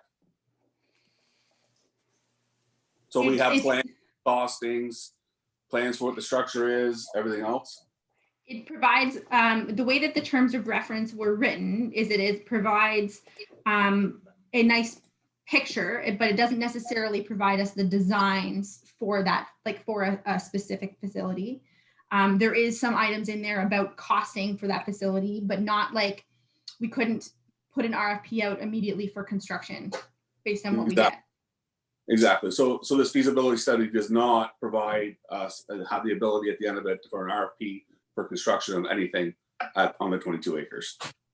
Not at that end. No. Great. And feasibility study. My last question is: a feasibility study required for funding? It's not a requirement. You can apply for funding with any supporting document. It increases our odds.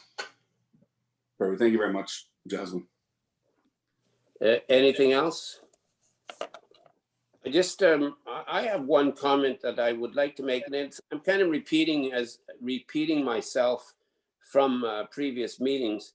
As you have heard me say from the beginning, I've looked at this recreation feasibility study. I feel it like I'm trying to look at the bigger picture, and I know that it comes up in every discussion that we're talking about indoor facilities. In my mind, the reason why I'm in favor of this is I'm looking at a very big picture. There's opportunities that this study could bring us, but this study has a lot of work to do. And I'm just going to mention the 5 things that I have always wanted to see this study to look at. I have mentioned the 150 acres that we own. Now, someone told me that someone had said that I was talking about 150 acres on Guthrie. I never talked about 150 acres on Guthrie. We have 150 acres north of Pinery. It was land that we acquired many years ago from back taxes. There's 150 acres. Yes, it's on Mud Lake. Yes, there's swamp. Yes, there's wetlands. However, there may be 50 acres. I don't know, but I've certainly walked on the land that is high and dry. Are there opportunities for recreation there? The 22 acres that we own, I have always suggested that this study would look at the original drawings that the principal of Montague School had for a outdoor education facility. That was not talking about any building. That was talking about outdoor education mostly. Also, I would hope that we would be if we do vote for this, I would hope that this study could get involved with Upper Canada School Board and possibly the Smith Falls Soccer Association so that we could move the issue forward regarding the soccer field that we have, that I keep saying has never had a soccer ball kicked at.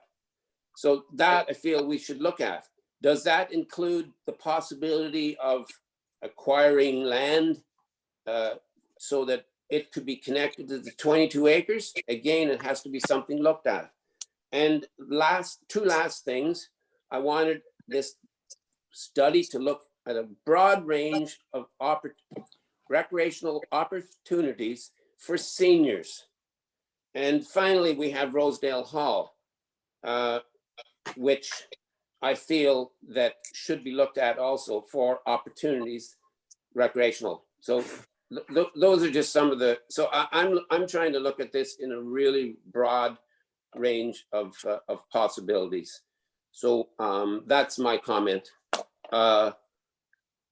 I do think that, again, the three main jobs that this company will have was going to be the engagement of everyone, the engagement of our residents, our staff and our council, our neighboring municipalities, and any other stakeholders that may be interested. So that's a pretty big job.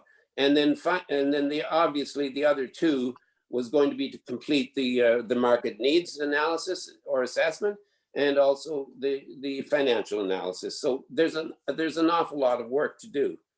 But I have sort of given you, I'm trying to look at this as a wide-ranging project. So I'm not sure if there's anybody else. I think Claus, you had your hand, maybe Karen, you had your hand up also. So Claus. Thank you, Reeve. As I mentioned, when the two ladies brought forward the petition, that I talked to a few people myself, and they were all very much, anyone I talked to was in favor of doing this study. I also have been in touch with, as most of you know, some of the contractors, potential builders that may be looking at Montague down the future. And they felt this was a really good thing for the township to do, because it gave them an idea of what recreation may look like within the township, not on a large scale, but on a small scale, whatever, walking trails, all that kind of stuff. And they thought it was a very positive thing for the township to look at the future of recreation within the township as a potential investors. Karen? So first off, we did a strategic plan, and I think the residents did speak where they put recreation as to where it was ranking. Now we've got a recreation committee. They haven't even been consulted. The facility, whatever you decide to build, it doesn't pay for itself. It's the taxpayer that's going to pay. Doesn't matter the user groups. Ultimately, there's always the taxpayer paying, because you don't have enough user groups that are going to use it to make it where it's not paid for by the taxpayer. As to acquiring the land, there's cost again to our taxpayers. The whole picture comes back to, as I've said before, highest rural municipality for a tax rate, lowest assessment for taxes in all of the rurals. So I'm not sure, doesn't matter that it's, not today, it's not tomorrow, even 5-10 years from now. I mean, builders are still building. I mean, our assessment has gone up the last several years. So we're not going to get the big builds the same as Beckwith or whatever, but we are still steadily growing. So to be putting that money out right now, when we've got far too much on the plate right now with trying to pay for the assets we currently have, that's not just our buildings, but it's also our vehicles that we're replacing. I mean, $300,000 for a snowplow this year. A snowplow bought in 2016's had $11,000 this year in maintenance for a 2016. Like, we've got a lot on our plate. We've got a septic that's at the Rosedale Hall that I think 30,000 could go towards fixing, get that going so that we can maybe, once COVID's over, start and get some revenue there. I just think it's not the right time to be spending the money when we know for sure we're not going to be able to be doing anything for things even 10 years from now. So put the survey back out later on when we've got our ducks in a row and do it then, is my opinion. Jeff? I mean, I appreciate obviously the opposition to it. I mean, it's good to hear both sides of it. I mean, it's unfortunate that the negativity that this is, brought on to as well, where we're looking at trying to do positive things in the township. And I think that's the end of the day thing, is the positive things we're trying to do in the township. And this is the opportunity for us to look at that. I mean, to touch on a few notes, yeah, I mean, like, we have a high tax rate, and we've acknowledged that. And I think that's one thing that we want to work on. I mean, our assessment values, that's an interesting one. And it's one that I think we're going to see probably a dramatic change over the next 15 years, as we have a lot of places that are obviously under-assessed for what they are because they haven't changed hands. And some of these, like, I mean, they've been in people's families for 100 years. So, I mean, we could see a dramatic change in that if any sales happen and everything else. And we see a change of the residents as they go. And I think a lot of it too, as well, is we have those high tax rates because of staying stagnant for so long.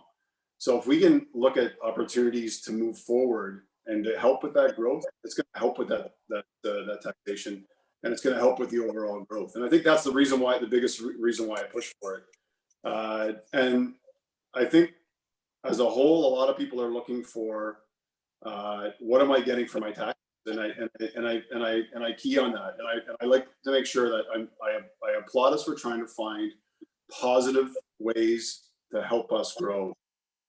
And this is something that's going to be very useful for us for the next 20 years to give us an idea of what we can do to help with that, and potentially,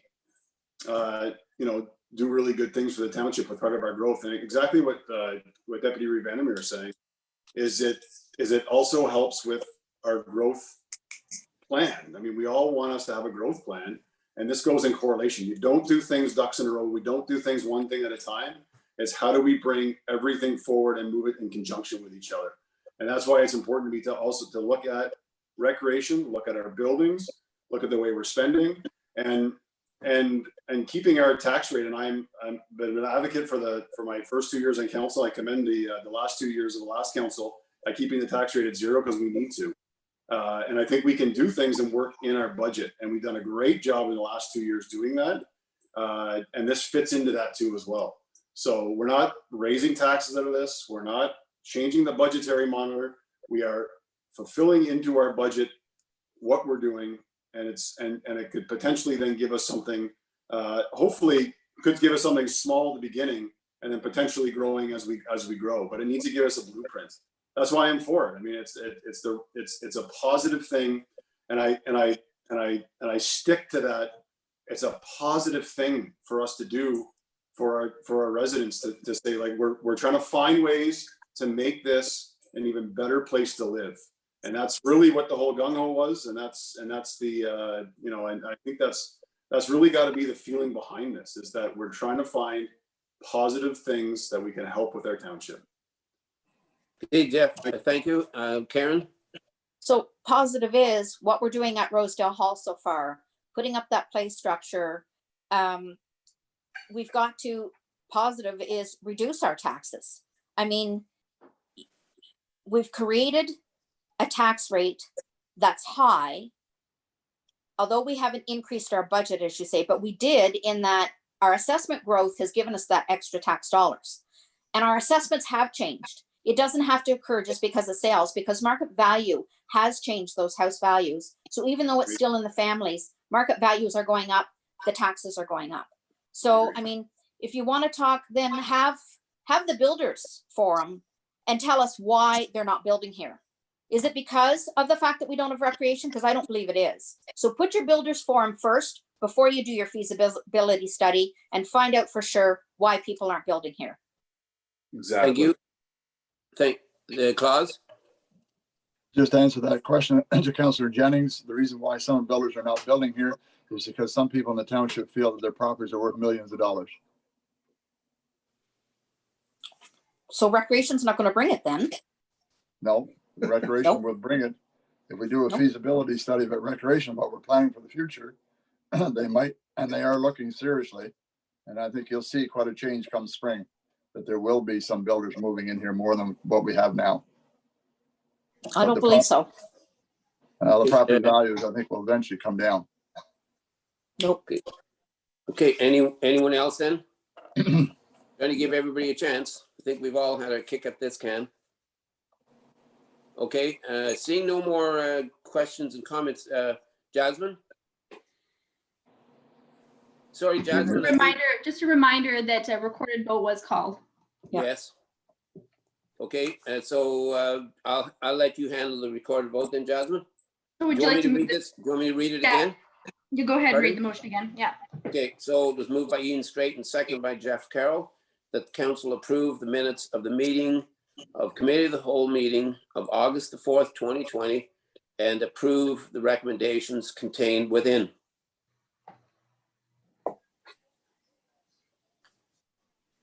Okay, so a recorded vote was requested. So Councillor Carroll, Yay.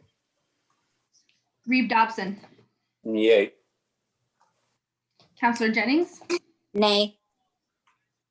Councillor Straight, Nay. Deputy Reeve Vandermeer. Yay.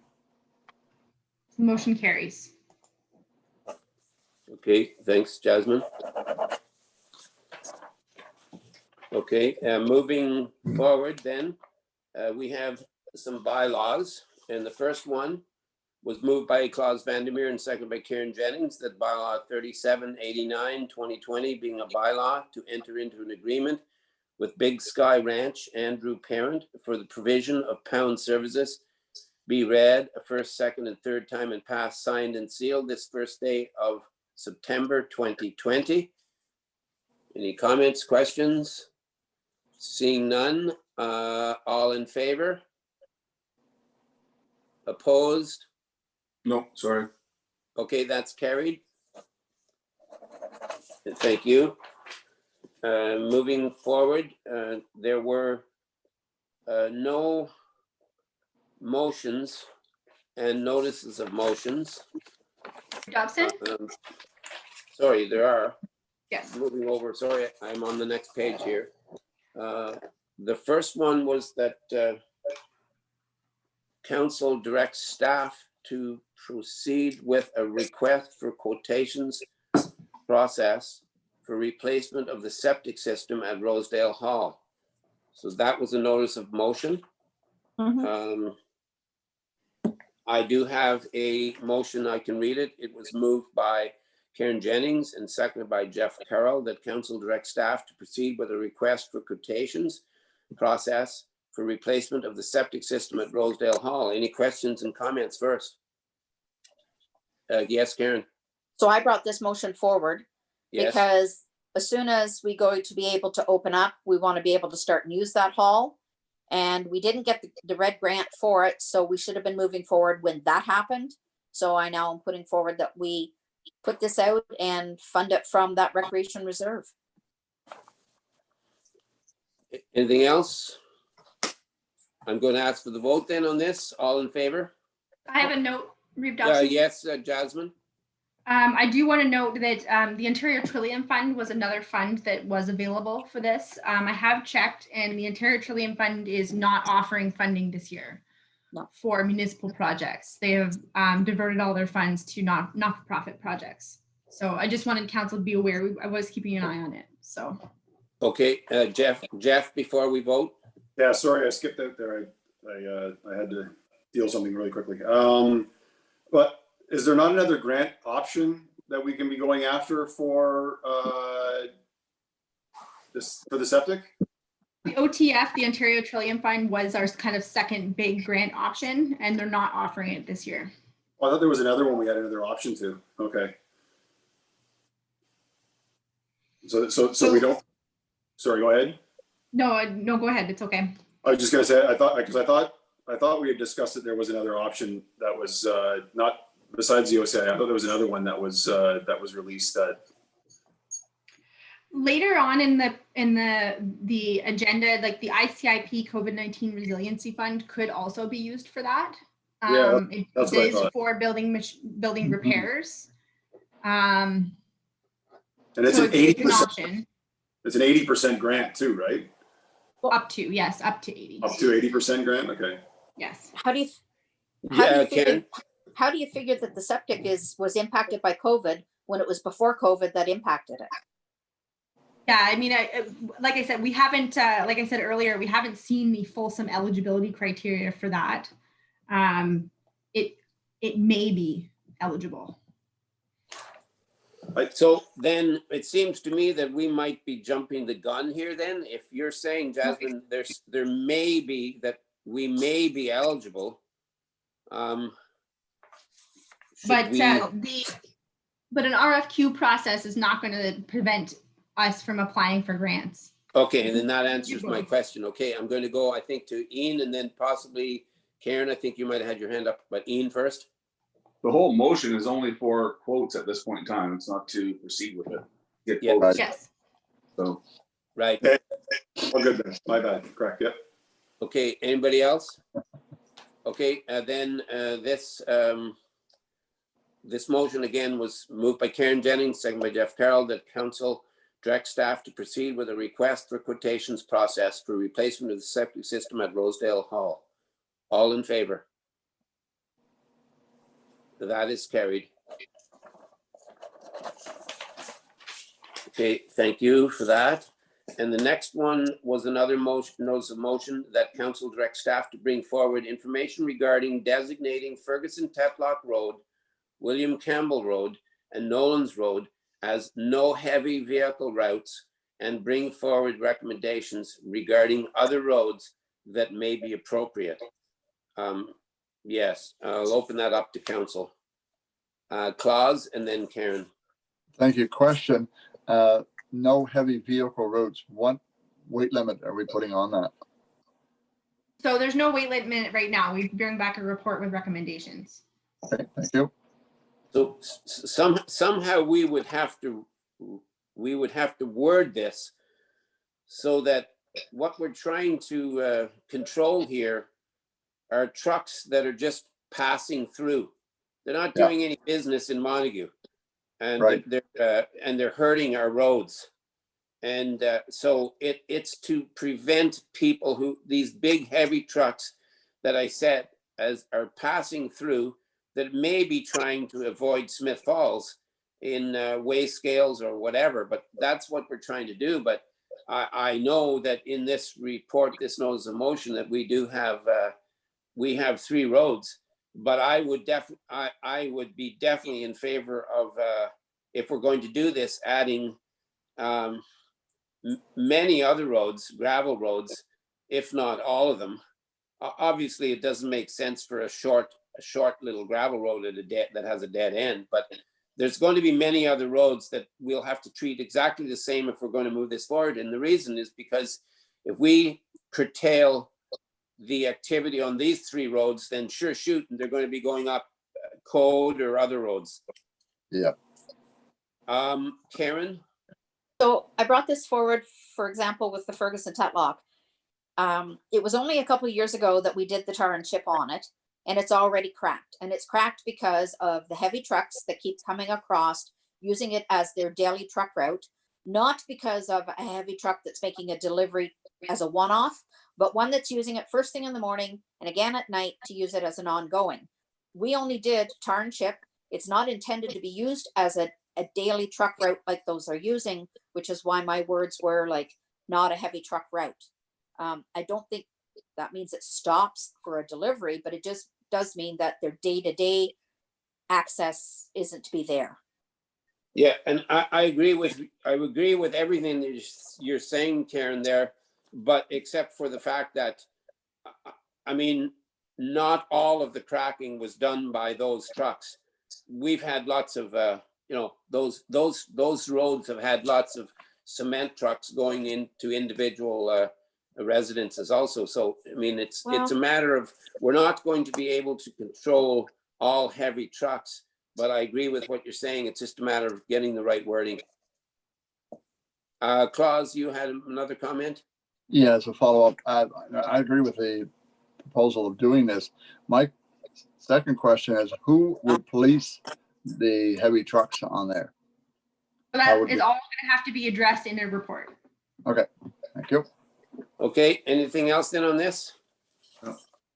Then I have a motion, and it was moved by Karen Jennings and seconded by Ian Straight, that council directs staff to bring forward information regarding designating Ferguson Tetlock Road, William Campbell Road, and Nolan's Road as no heavy vehicle routes, and bring forward recommendations regarding other roads that may be appropriate. All in favor of this? And that is carried. Thank you, and thank you for the report, Jasmine, and also thank you for the motions, Karen. Moving forward. Sorry, to get caught up here.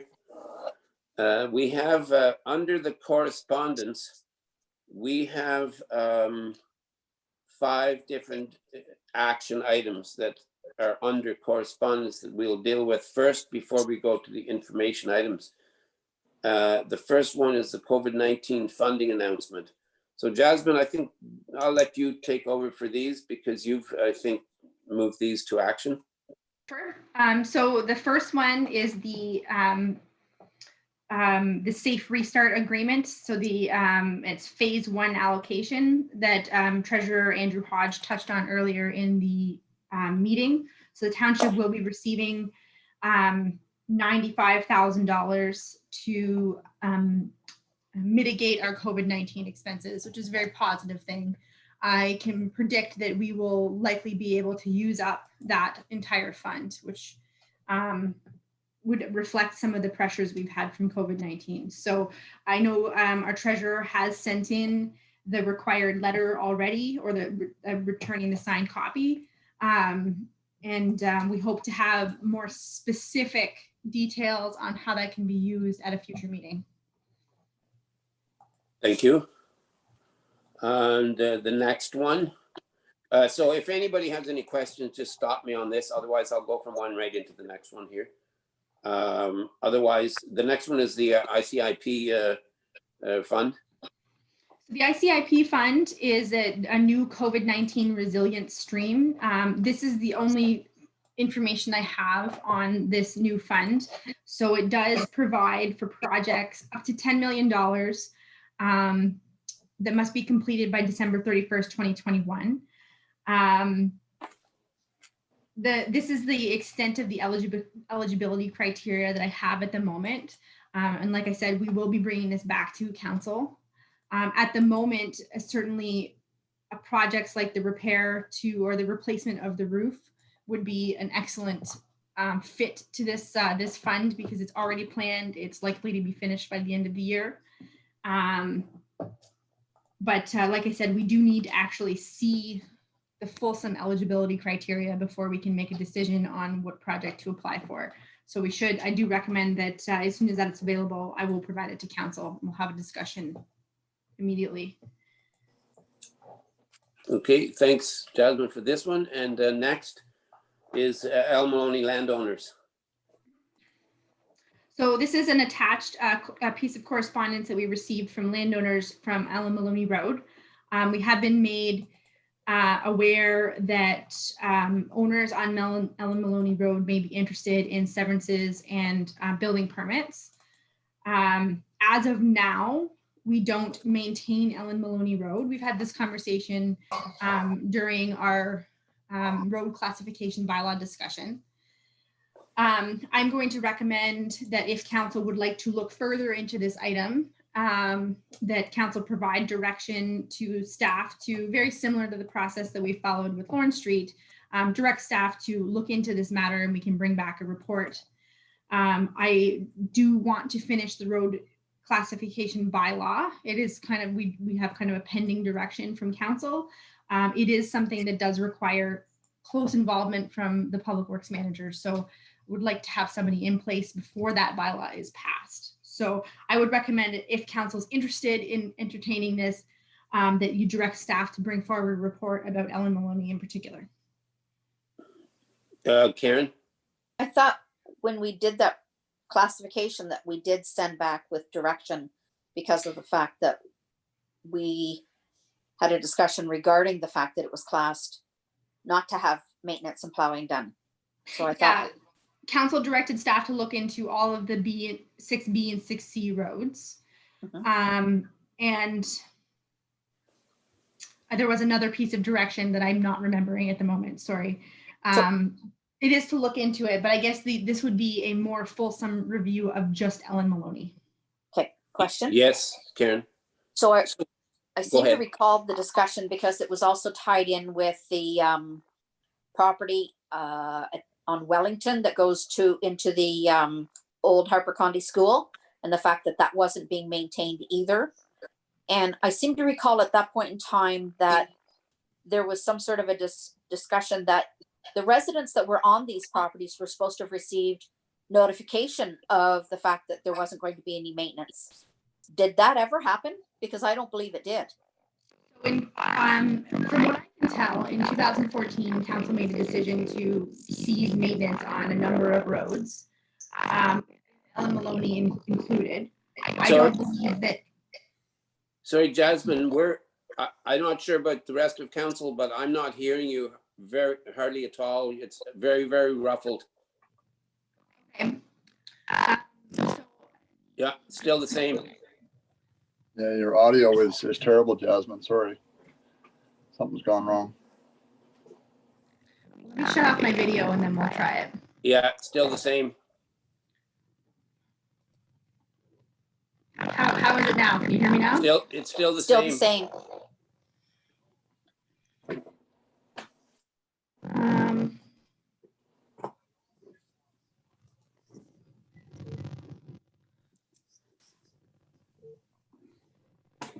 Jeff, are you not cold sitting outside there? Get a little chilly. Should have brought a coat. If it's gonna rain pretty soon, you better be careful. Hear me better? No. Still garbling. I don't know what's going on because my internet connection is staying fine.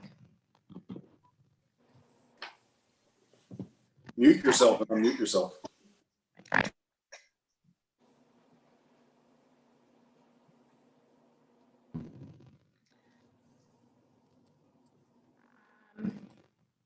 Any better? No. No, I can understand what you're saying, but there's just a grovelly along with it. Okay, so can we just power through? we can try. It's going to be pretty difficult. I'm gonna shut my video off. I'll get really close. All right. So in 2014, the residents were not informed of the season maintenance. I don't know if it's a legal requirement, to be very honest, but certainly it's a courtesy. If I can make a couple of comments here, only because, generally speaking, when it comes to the discussions that we've had with classifications of roads and so on, my opinion is that one size definitely doesn't fit all when it comes to this. And the other thing is that I appreciate us being able to have this on the agenda and have a short discussion about it, because it is new information has come forward to us in the form of this correspondence. And 2 or 3 things that I read in this correspondence was the landowners want to have the blue numbers on their lots. And I realize that is a responsibility of the landowners. And if they want that to be moved forward, I feel that they'll have to bring that forward, which is looked after initially, definitely by our building inspector. And that's a process that can be followed. But the other wishes that they have brought forward in this correspondence, I think, are something that we should look at very, very carefully, because we're told that there is a builder that's interested in building, which is exactly what we've been talking about for a long time. There's at least one working farm on this road. There's a possibility of someone wanting to sever 3 lots. There is a builder that's interested in getting 3 lots. And the problem is that I see right now is that landowners, they have to look at surveys, they have to look at permits, permit costs.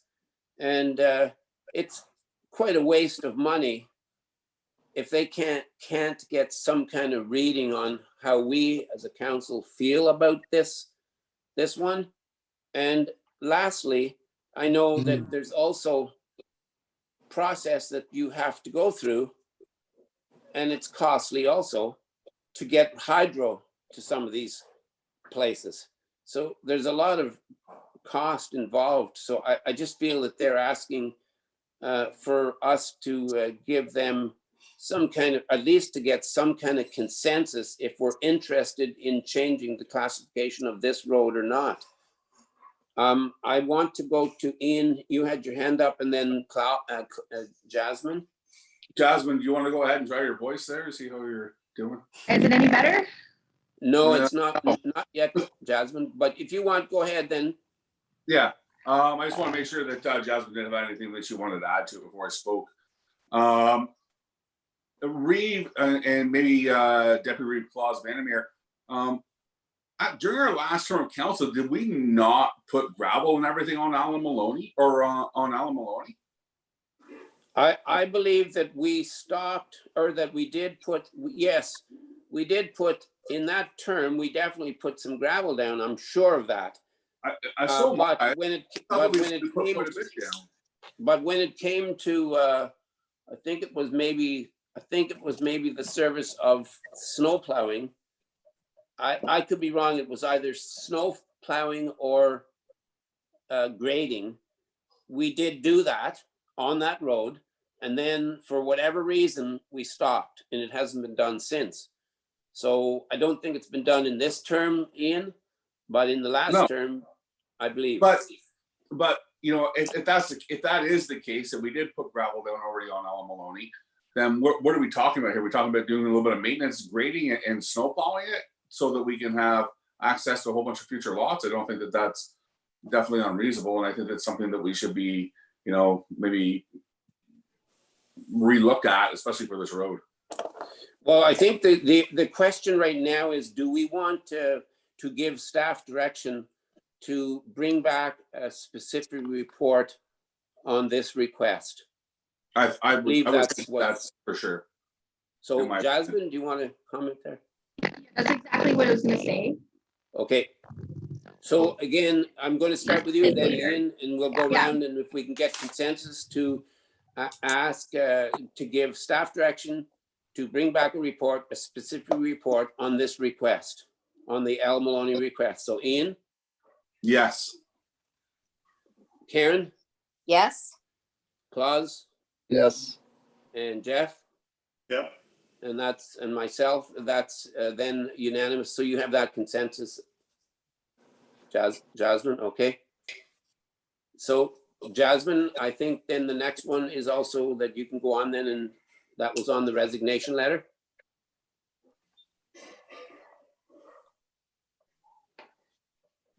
I've received the resignation letter, so we'll have to restaff the Marrickville Public Library. I think your sound is actually getting a little bit worse. But Jasmine, with your permission there, I might interject if I could and make a couple of comments about this. Yes, thanks. So as you saw in the letter from Wendy Simpson Lewis, her and her husband have been living here in Montague for 45 years. And I feel that we have to accept this resignation. But at the same time, I think that we really have to thank Wendy. That is for her service to the Marrickville Library and her passion. And I know that for her love of people, and especially young people. So we have to commend her for that and thank her for that. I would like to, I think maybe give staff direction, if we could do this, to send a letter of thanks, possibly with a certificate thanking Wendy for her service, if we can do that, I'll throw that back out to council, that I'm just asking for staff direction if we can do that. 100%. Claus and then Ian. Yeah, I would agree, Ray, that certainly a letter of thanks and a certificate, or maybe even a small little plaque or something in recognition, because 45, They've been living in Montague Township for 45 years, but she's Yeah, not they've working that long. contributed to the township for 45 years, so I think they deserve a special recognition of some sort.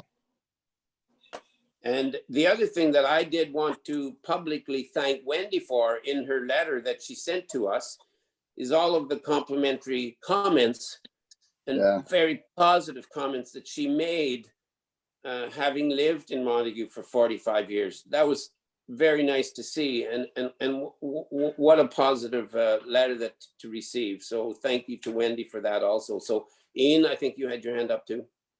Yeah, I was just wondering, Rita, if you happen to know how many years of service she has been doing, or how long she's been on the board for. I'm not sure if that was in her letter. I think it was, but I thought it was 8 years. I thought maybe it was 7 or 8 years. Because I do believe she was on the board when I first started. So yeah, I think possibly it was about 7 or 8 years. But I'd like to, go on the same lines of what Deputy Reed Vandermeer said. It'd be nice if we could send her a plaque or something of that nature to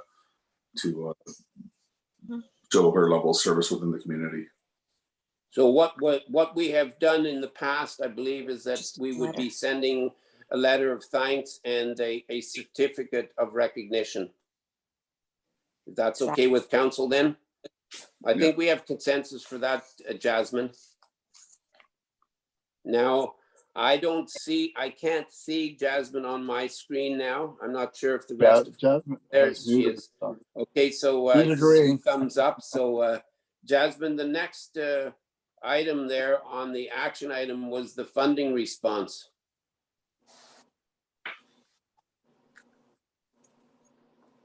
Be switching over users in a second, but unfortunately we were not successful for a green screen application.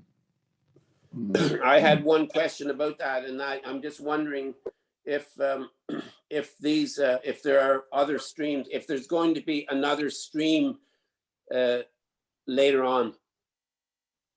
It likely won't be exactly the same, but there's usually funding available. So obviously we'll just keep looking at those as they come up. Yes. Okay, thanks. Any questions from council? Okay, if not, then we're going to move forward to the information items. And the first one was D. I had moved that forward, and I'm going to try and be very quick and simple. This was the town of Prescott. It was regarding the border closure resolution, the Canadian and American border being closed. And they are being fairly adamant. I think they've had a lot of support by all of the other municipalities in Eastern Ontario, and actually anywhere in Ontario that was near the border. And this resolution, I'm bringing this to council to ask council to support this resolution, as it would be, the request is that we continue to keep the border closed, at least for now. So I'll throw that out to council. Is there any, if there's support, Jasmine, do we need to get a resolution, or is consensus okay here?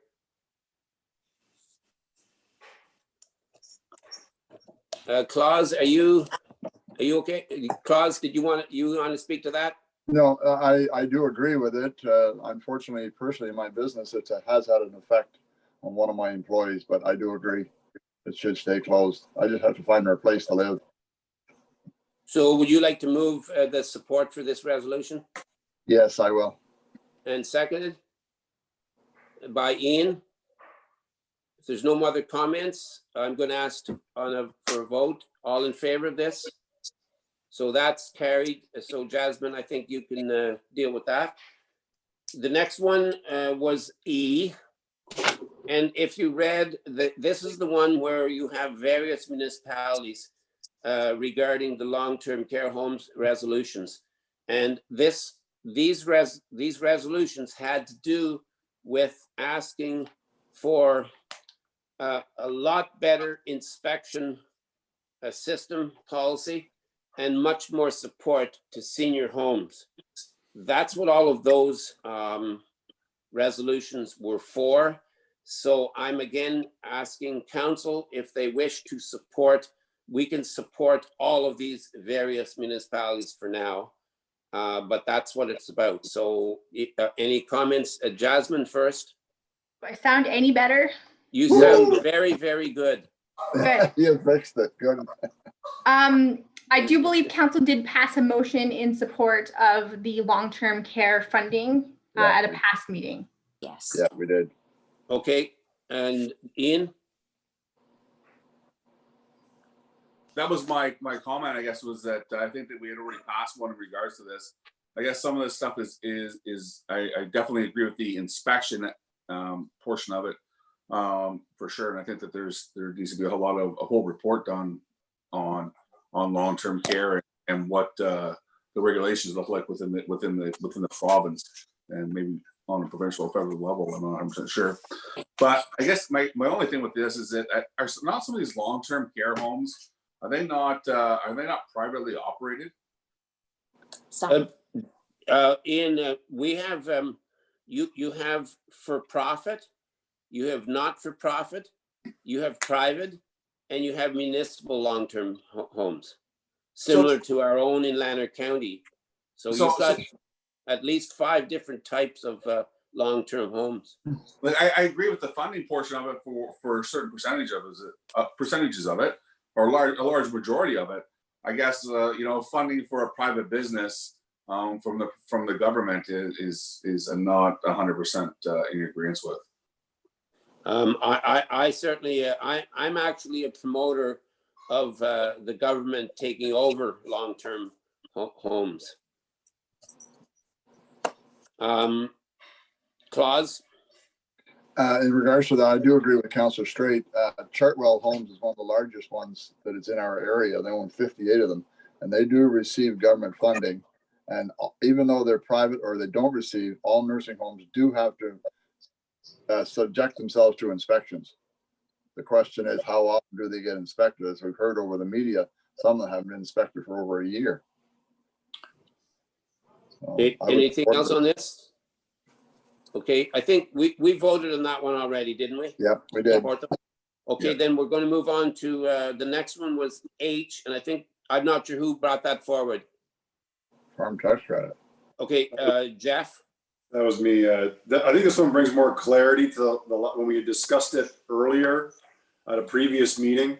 And this one kind of brings the clarity back where we're talking about the farm classes, and it's not about evening the playing field. So what it doesn't mean is taking away the farm classes from the individuals that have it.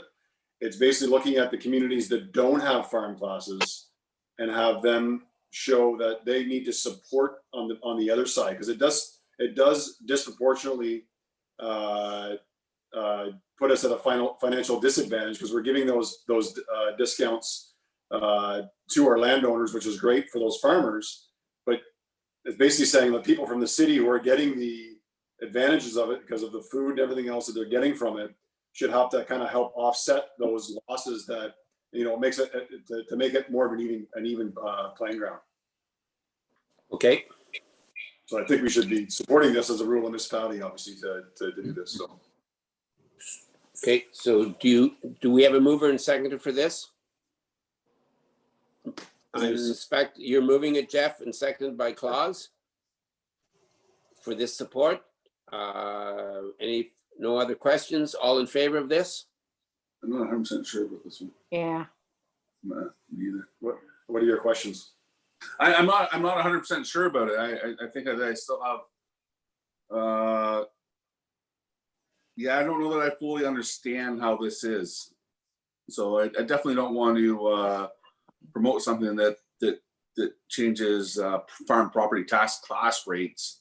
I know that they have a large problem. I think, or it's a bigger problem, I think, in the western part of the province than it is provincially, where there's larger, pieces of farmland, and I don't think that they get the tax revenue that you typically do if you have an urban center close by or larger, subdivisions, et cetera. So I'd like to make sure that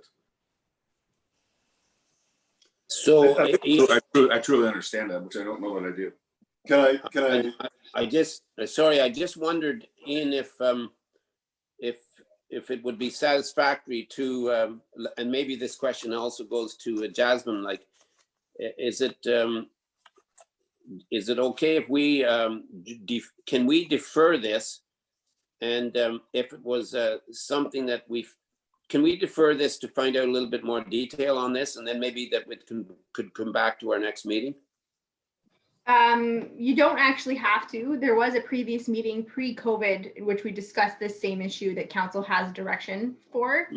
So I can have it prepared for the next meeting, but direction isn't required at the moment.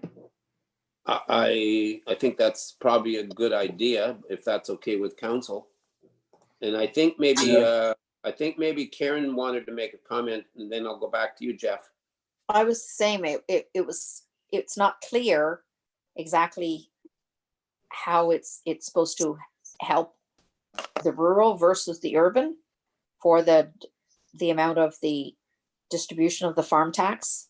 It's confusing the way it's written, for sure. So my belief is if it's confusing and it's not clear, then we probably shouldn't be voting on it. And but I like the idea of it coming back to the next meeting. Sure. And Jeff? I'm just gonna say that point E is other methods of delivering the farm taxes where it got me. Delivering the farm tax rebate program to farmland owners where the cost can be shared province-wide. And that's really what the idea is behind it, is to, and that's a benefit to the farmland that we have. There's nothing that doesn't benefit our municipality on this. It's basically an advantage to our farmers in our municipality. And it basically is going to the city of Ottawa, who has, very little to sort of offset that cost. So, I mean, I don't mind bringing it back, but I mean, it's basically looking at the rural municipalities and the farm classes that we have, and that we're not able to get the taxes, and to say, why don't we sort of even the playing field throughout the province? Okay, and did you want to say anything, Ian? No, I just don't quite understand it. I'm rereading it again, and I still don't. It's kind of vague, right? Yeah. How does that happen? So I think we can leave it then that Jasmine, if you don't mind bringing it back to the next meeting. D. Sorry, Jasmine, did you hear me? Yes, that's fine. Okay. Yes. Okay. Yeah. Okay, thank you. Then moving forward, the next one is the town of Minot, the rural broadband infrastructure. Who moved that forward? That's number I. Someone move that forward? I believe it was Councillor Carroll that moved it forward. Sorry, I'm just looking to see what I'm wondering if I misput that in my,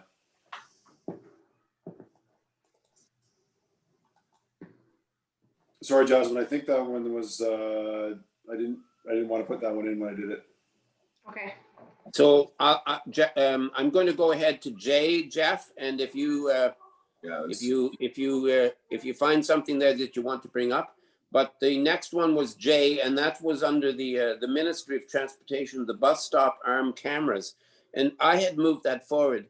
The reason that I moved it forward was in this letter, it talks about that if this was happening in our municipality, that we might be able to use evidence from these cameras in court if we had to. So that was one advantage. But I think that something like this would also be important, that it would be consistent with the surrounding municipalities.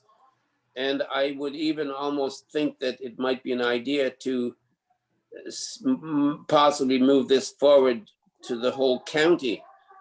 But I just wondered, I guess the question is, I have a question more for you, Jasmine, that if you think that this would be a good thing to bring forward to the municipalities in Lanark County, because the bottom line is we want kids to be safe in the busing system.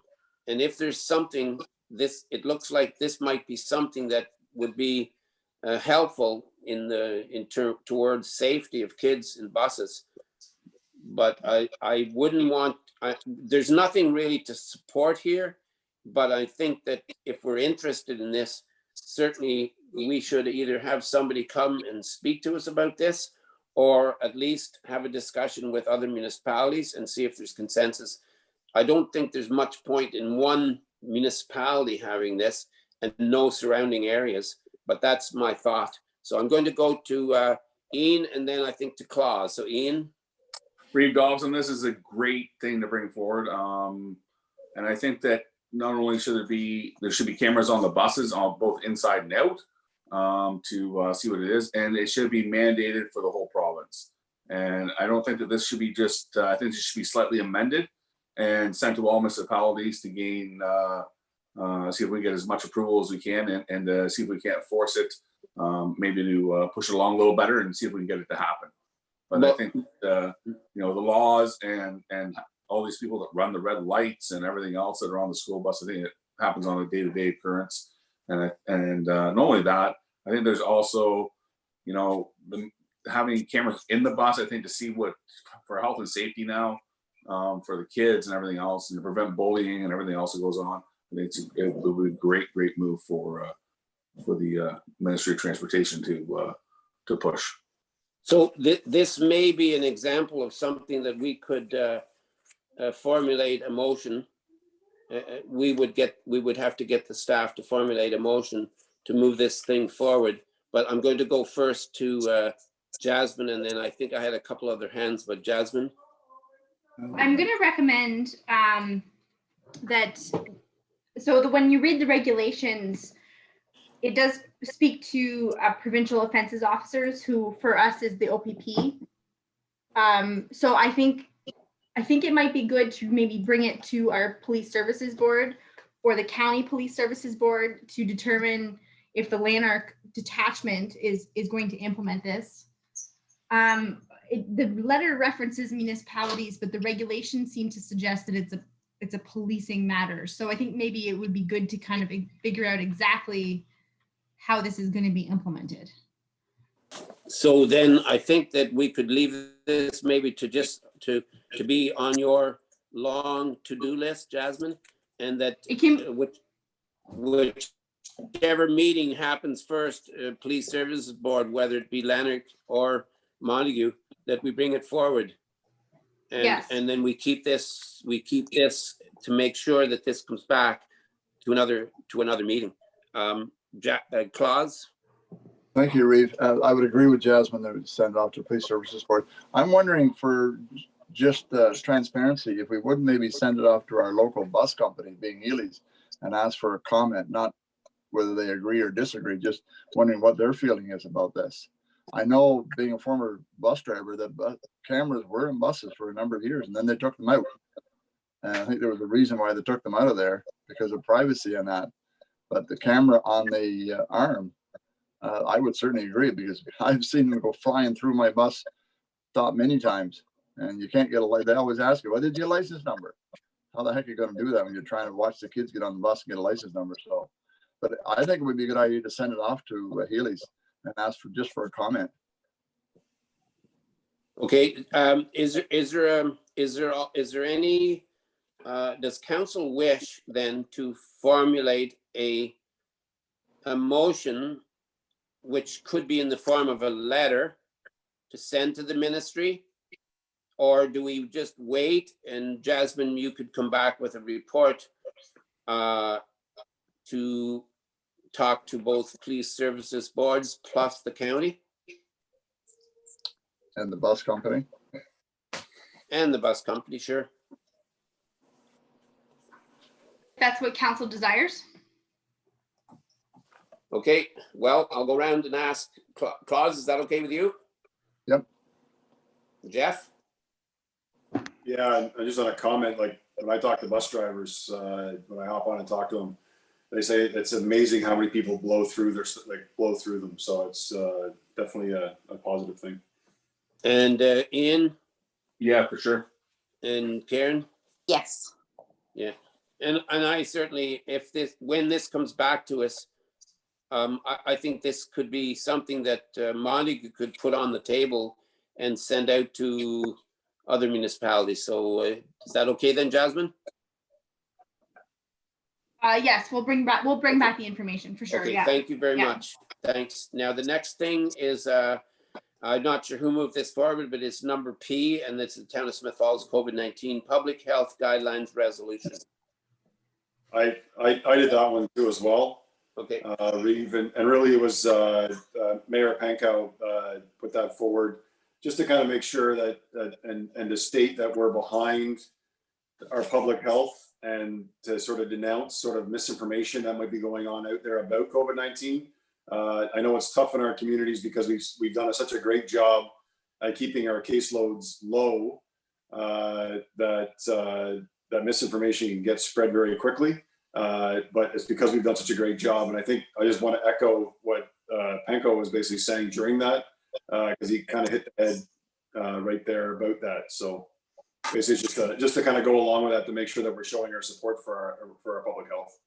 would you like to move support of that resolution?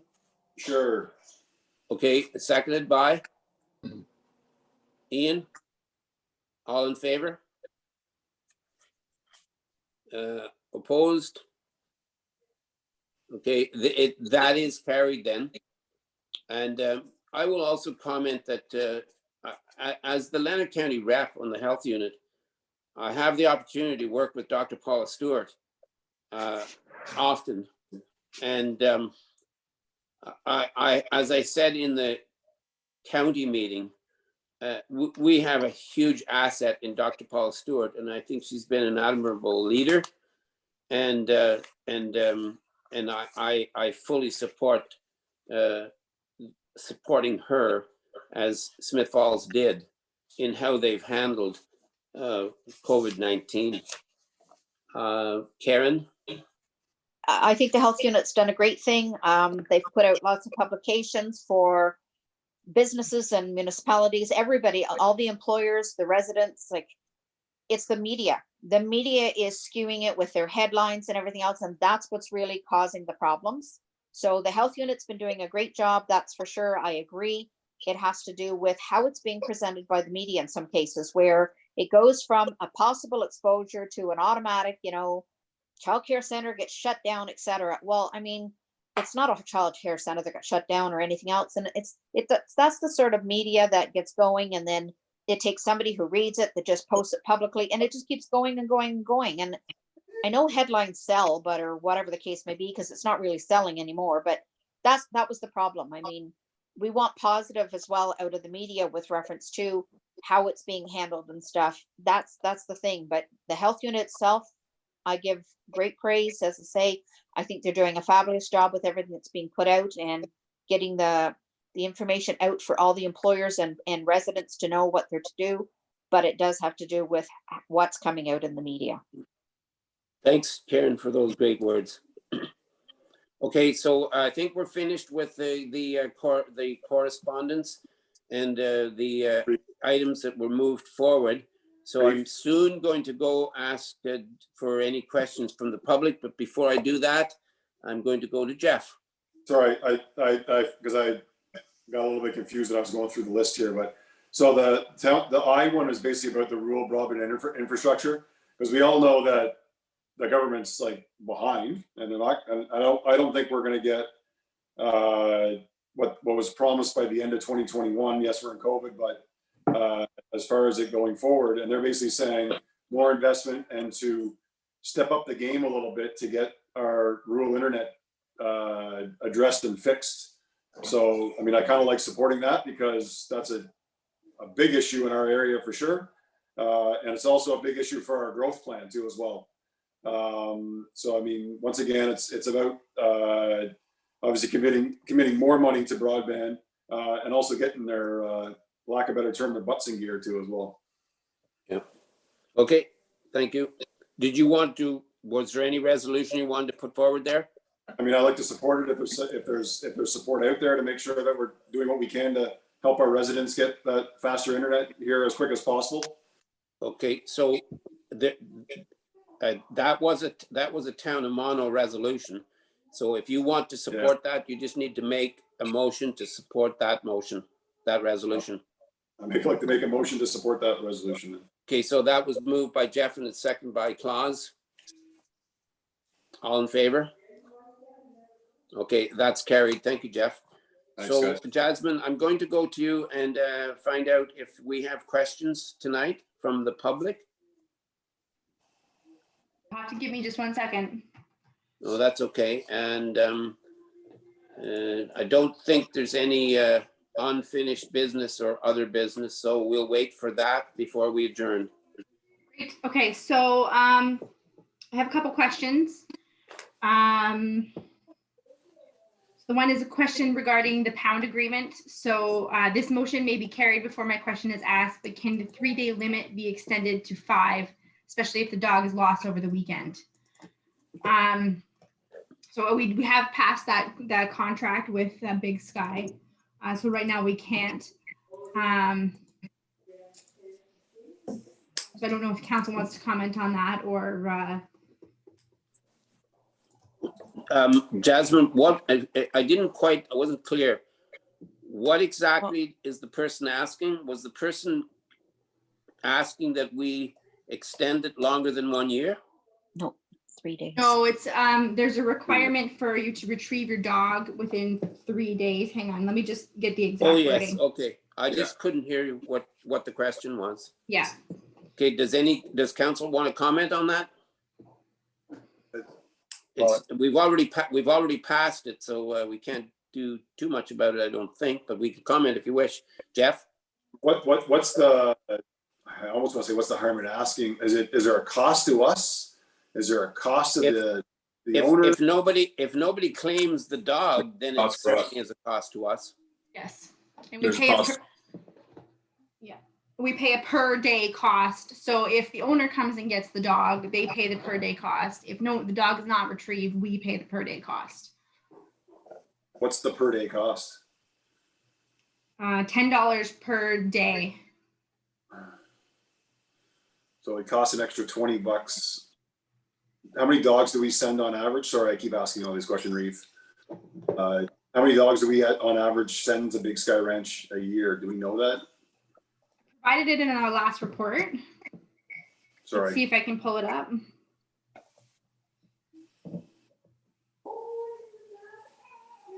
So we impound approximately 13 dogs a year. And of that percentage, approximately 40% go unclaimed. So what was the other $60 per month or something? There. Wasn't there another expense? I read it, but I just don't remember. There's a monthly retainer. Yes. Oh, yes. Okay. Okay. Claus, did you had your hand up? No, sorry. I'm fine with it. Okay. And Jasmine, the next question. So the next question is regarding the safe restart money. So Is does anybody else council have, glitching or just me? it's just you, sorry. I think Councillor Carroll is frozen. Yeah. So regarding the safe restart money, does council have an idea where the funds will be allocated? So I think we did address that during the meeting. So the safe restart money is the funds that are provided from us. So it will be any expenditure we've had related to COVID-19 up to the maximum. So it'd be the interest deferral. Any expenses we've had related to COVID-19 will all be in that fund. Okay. Okay, thank you. That's yes, Jeff. Sorry, I don't know if I had an internet issue, but basically right when Jasmine was going to say how many animals, everything froze on me. So I don't know if that happened to anybody else. There were 13 animals last year, or and all claimed, or There were 13. Well, no, I guess sorry, Jasmine, I'll let you answer it there. Sorry, I missed the answer. I apologize. So we average about 13 impoundments a year, average. So it's not, it was last year. And of that, about 40% go unclaimed. Okay. So is there no flavor to extend that by a couple of days for people, or is it not? Anyways, that's fine. So the animals are put up for adoption immediately after if they go unclaimed. So theoretically, if the owner misses that deadline, they can adopt their dog. Okay, so it's not being euthanized right away. No. No. Big Sky is not like a euthanizing. They put the animals up for adoption. Okay, all right, that's fine. Okay, thank you. So Sorry. that's all the questions, Jasmine? No, there's more. Oh, okay. So the next one is regarding the COVID-19 infrastructure program. Can this program be used to repair or replace the roof at the township office and to replace the fire building? So I think generally we believe so, but more details will be provided at a future meeting. Okay. There's another question that's not related to the agenda, so I was going to respond to that one. On your own? Yes. Okay, that's fine. You can do that. Will you CC us? Yes, I can do that.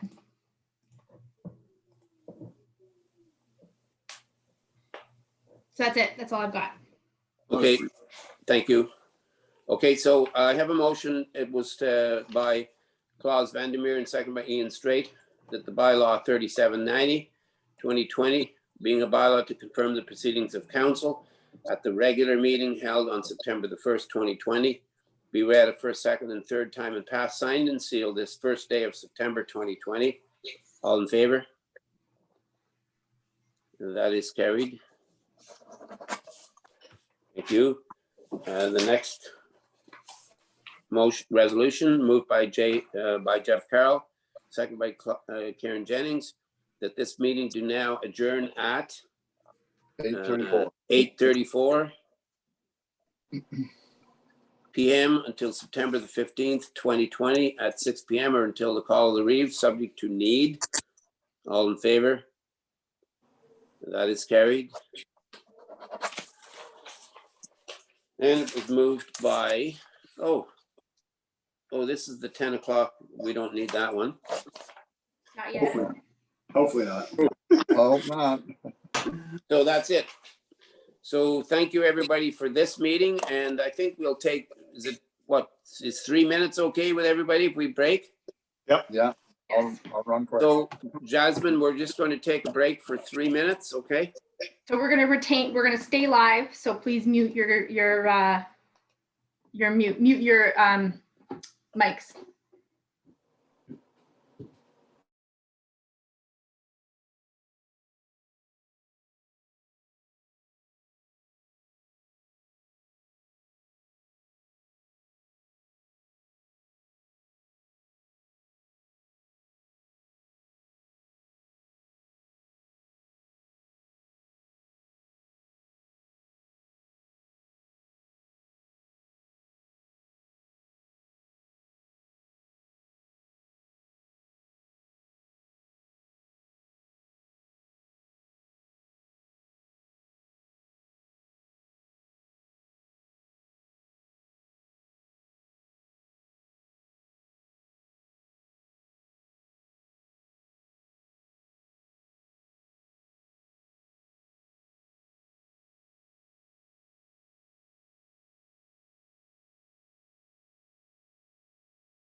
Did you fill it up again, Karen? Oh, no, I was only halfway through.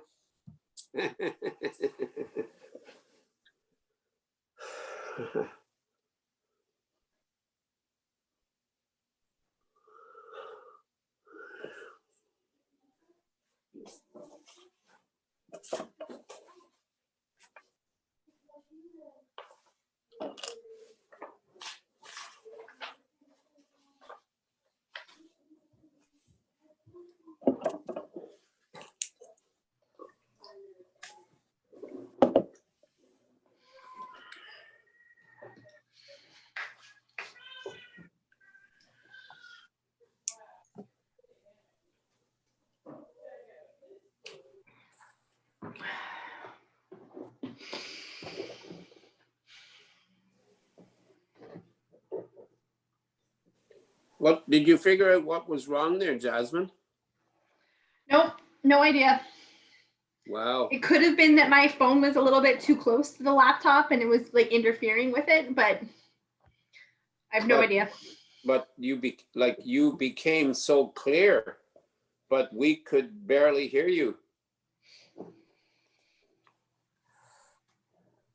That happened by the county staff. I think it was the second last meeting, and we had a terrible time with it. We kept losing it. That happened 5 or 6 times in the meeting. Yeah.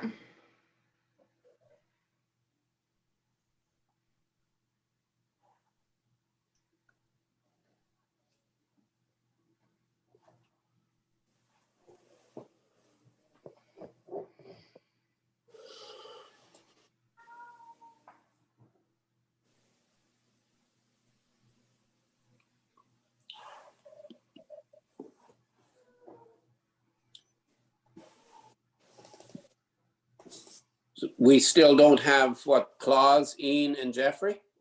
That's right. Yes. There's Ian, They're here. okay. And Claus should be back in a minute.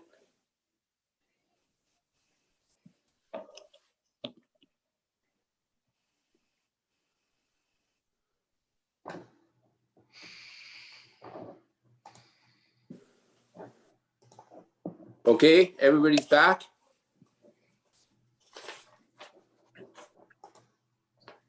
Let me know when we're going live, Jasmine, please. We're already live. Okay, thank you. So welcome everybody to our committee of the whole meeting. This is the of September the 1st committee of the whole. And so we're going to go ahead and open the meeting. So welcome to everybody.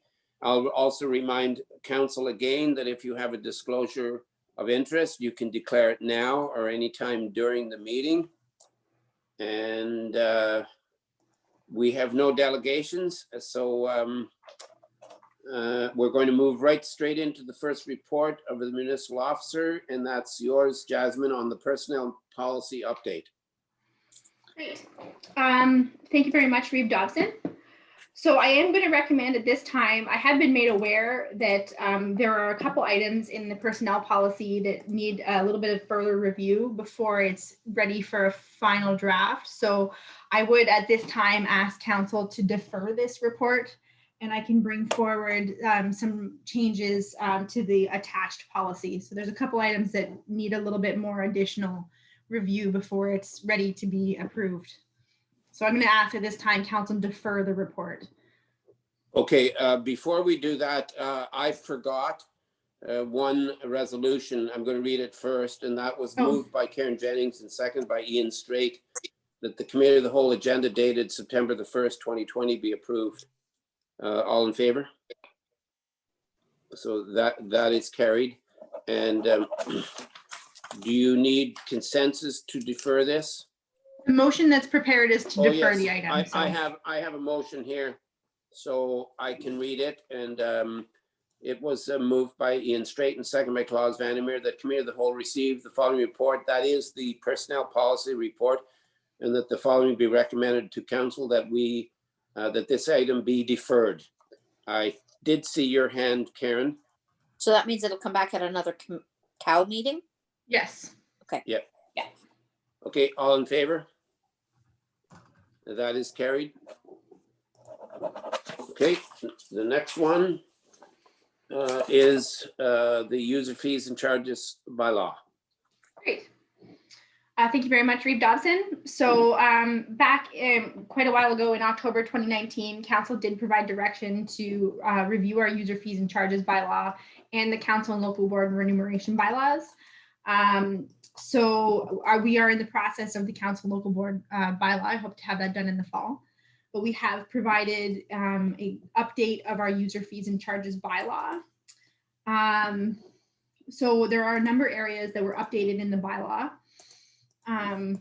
We have made changes to include a lot of some previous direction, including the direction related to the fire cost recovery. That Council has already discussed.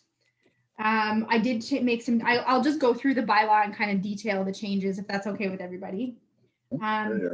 So under administration, I did put township spoons and township cookbooks as free items for us to give away. We don't really have anybody purchase those ever. And certainly, I mean, the cookbooks in particular are, I think a nice piece of Montague history, but may not necessarily be relevant to a lot of cooking styles right now. So a good thing to be able to give out if we can. We have changed the fees for blue boxes and yellow boxes to $11, and that's to the blue boxes in particular. That's our cost recovery amount. Excuse me, Jasmine, we just have a question. Maybe we'll go one at a time. Yeah. So Ian. Sorry about that, Jasmine.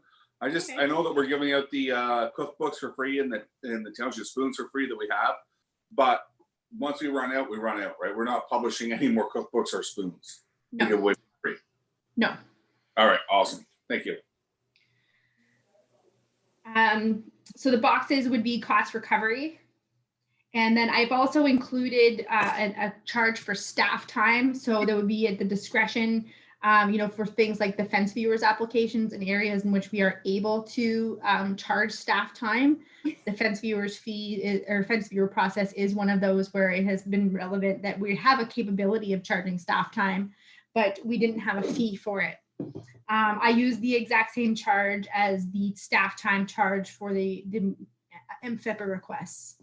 So it's the same wording. So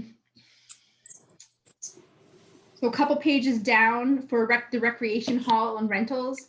This was a kind of rental change or changes to the rental scheme that has been before the recreation committee a little while ago, that kind of splits out and reduces some of our fees, but also allows for modification in terms of less fee for less use, essentially. So if you can have an hourly rate, you can have kitchen rentals only. If somebody wanted to say do some canning in an afternoon and use our kitchen rather than their own, and then has a category for community events. This has been in front of council before, and like I said, the recreation committee did endorse this rental scheme. Yes. We still have to have that insurance waiver though, do we not? Yes. That was part of why we changed the fees as well, because the insurance rental waiver is required. And is that still through our carrier or do they have to provide it? Either one. We can provide it through our carrier if they, as an option. We usually try to encourage them. Oftentimes a residential insurance program will actually provide something like that for free. Yeah. So we usually encourage the people to ask their own insurance provider first. Okay. One of the areas in which I was requesting council direction is the replacement posts and signs for our pins. So those are our blue signs. I think at this time, staff would recommend we remove that charge simply because a lot of times with the replacement pins, it's difficult to really ascertain what might have damaged or removed a sign or a pin number. It might be even the weight of the snowplow or weight of the snow. It might be somebody backing into it. But it is, I think, considered a safety thing for our residents it's important for our residents to have their PIN numbers for emergency personnel to be able to access their properties and understand which property is which. So at this time, I think I'd recommend removing them, but I was interested in council's direction related to that. Jasmine, do you want to get, so that we don't get, do you want us to give you staff direction or give you consensus on each one individually as we go along? It might be easier. No, I mean, generally, I think we'll just talk about each one, but I think this one I'm specifically requesting direction for. So do you want us to give you that now? Yes. Okay, Ian? Jasmine, do you have any idea how many we go through in a year? Is it 10, 20, 30? I wouldn't have any idea. In terms of replacement, Yeah. it's probably under 10. It's probably very few. A clause? With that number, thank you, Reeve. With that number, I would suggest that we just cover the cost of it ourselves and replace them for free. So that's you, Karen, I'm in agreement. Jeff, Yeah. Ian? Yep. Okay, Jasmine, you have that? Yes, Karen? So before she skips to the next one, the one Yep. that something's not highlighted, on the equipment costs, like for the grader, the tandem truck and stuff, are those current rates? Or how dated are those rates? Those would be our current rates. I did circulate this policy to our Public Works Department, like for comment, and they didn't provide update on those rates. So I would assume that they're our current rates. I think they're relatively accurate by looking at them, in my opinion.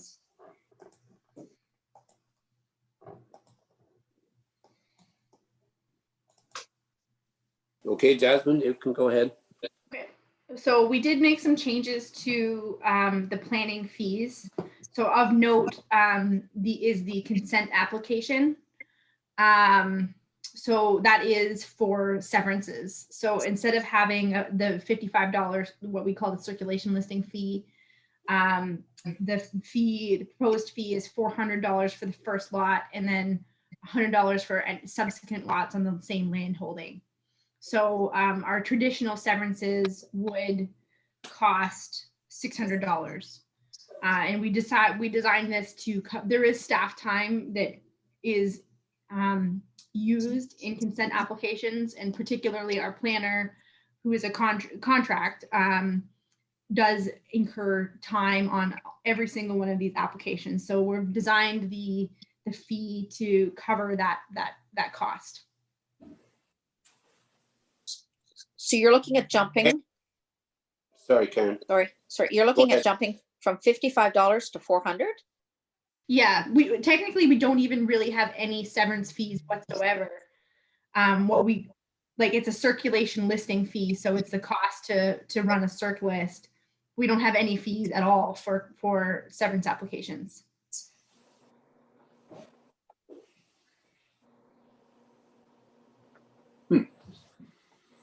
Clause? I'm thinking the same way Councilor Jenny is. That's quite a jump from 55 to 400. How do we justify that? Easy. It's to cover the time that our planner provides in supporting the applications. Yes, Ian? Yeah, go across the Ottawa border and see how much it costs. About a few kilometers down the road. I know somebody that's building a house over there, and it's putting their 6 figures in fees before they haven't even done anything yet. So. Yes, Claus? Sorry, follow up. Okay, Councilor Straight, that's the building permit, environmental assessment and all that put together. Those are expensive, but just for a severance application? Just to apply? This is to cover the cost of our staff, meaning in this case, our planner. That's what this is covering. This is just covering the cost of the time it takes, I believe. Isn't that correct, Jasmine? Yes, and it's So not unusual. all we're doing is covering the cost of our staff. Staff time. Karen and then Ian. So how do we compare then to our neighboring rurals for that fee? Like, what are they charging? Didn't do a comparison. I can do a comparison if council would like to see it. It was designed to cover our cost. That's why we use that number. But if we change, Go ahead, Follow-up? Karen. but that's based on current planner. If we had a different planner or we used a junior planner, that would be less cost. Because that is an option that I have talked to you before about, is junior planner versus senior planner type thing. Mm. Just, I don't Yeah. want to be pricing us out compared to our neighboring. So the township of Drummond North Elmsley charges $400. Just How about Beckwith? Do they have it? that'd probably take a little bit more digging.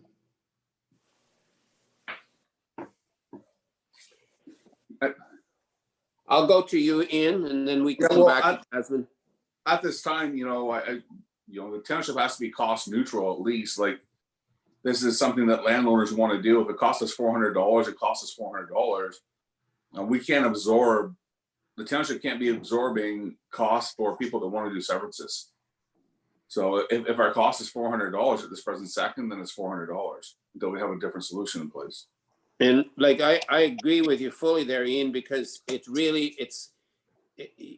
could reword it by saying it's costing the taxpayers. So that all the taxpayers would be paying for the few who is asking for severances. Back to you, Karen, please. So you increase the fee and you're not going to get people then doing the severances? Is that what you're saying? No. Because if they're going to pay from $55 to $400, that's not really something that entices somebody to go through with it. I don't think that, sorry. Go ahead, Ian. I don't think that that's going to defer or deter anybody from doing a severance. If you look at the price of lots over the past, probably 5 years, how much they've increased prices and everything else that these people are selling, I don't think that $400 at the end of the day is going to make a drastic effect. Follow up, Karen. It kind of goes along with the developmental charge. You know what I mean? Like, there's, I think that there's been a lot of studies done about do you keep your development charge at zero or do you increase it or whatever it is to encourage growth. I think that a lot of municipalities have found in the past, that the development fees, even if you do raise them, doesn't really inhibit the growth within the township. And not only that, you need it. Okay, I'm going to go to, it's a follow-up for Karen, and then to Jeff, and then to Claus. So your first lot's 400. Now, what's the time limit for the subsequent lots? If they don't do it at the same time, each time is 400? So if they're 400, if there's separate applications, then each time would be 400, but most times it's all in like one application. So if it's one parent lot that they want 3 lots off of, yeah, it would be one 400 application plus $200. Okay. And then follow up to Ian on the development charges. We chose to keep ours less than some of our neighboring. So I'm not sure how raising ours, if it happens to be higher, that's where it's just, if we're looking at neighboring costs, I think we should be. Our development charges were set during our previous term of council based on, that was as much as we could raise them because we had money still left in the development that was never spent. So therefore, we did the equation. We couldn't raise it any more than what we did. Hopefully that's not the case. We do it this time. I'm going to go to Jeff and then to Claus. I think a lot of it just reiterating, I agree with the council straight. I mean, that's not going to deter people. If anything, it's just going to drive the cost of the lot up, which is they're going to sell it for more money at the end of the day. And I mean, these are the charges that other municipalities do, and they're what needs to be put in place. And just like the development charges, And I was just gonna comment about that too as well. Is like, that's why we want to get our development charges paid down right now, so we can address that to make sure that it's the right move forward as part of our growth plan. So, I mean, it costs money to do severances, and it costs money to do buildings, so. I'll go to you, Karen, but first to Claus. Thank you, Reed. I mean, I don't disagree with the fact that we can't ask the residents to pay for this over and above what they're paying for already, but it's from 55 to 400, I think, quite a jump. Can we do it in increments over a couple of years? Like raise it to 200 and then raise it to 400? We bring it in slowly? I mean, the council can do that if you chose, yes. Just my suggestion. Thank you. Back to you, Karen. And it still comes back to, if we weren't using just a senior planner, but a junior planner, then our fee would be less. So yeah, it's just a comment I keep making that is something we do have to talk about. Okay. So I think I don't want to just leave this hanging, so we need to get some kind of consensus here. Jasmine?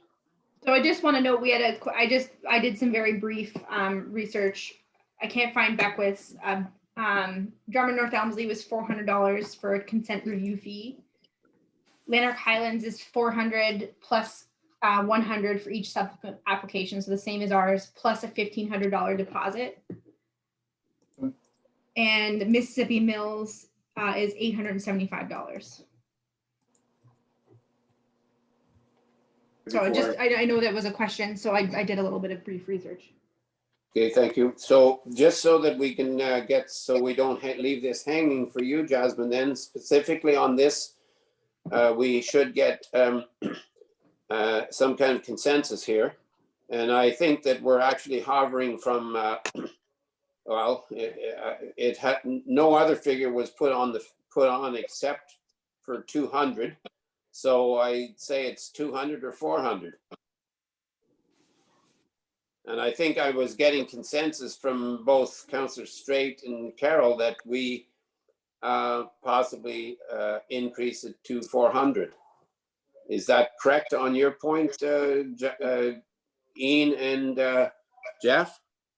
Yeah, from my opinion, we have to be cost neutral. We can't, taxpayers can't bear the burden of somebody doing a severance. Okay, so, and Jeff, do you feel that? I agree. And it's in line with what other municipalities are doing too as well, so. Okay, so Karen? Nope, still not, but that's okay. And Claus? I'm suggesting we go 200 this year and increase it to 400 the following year.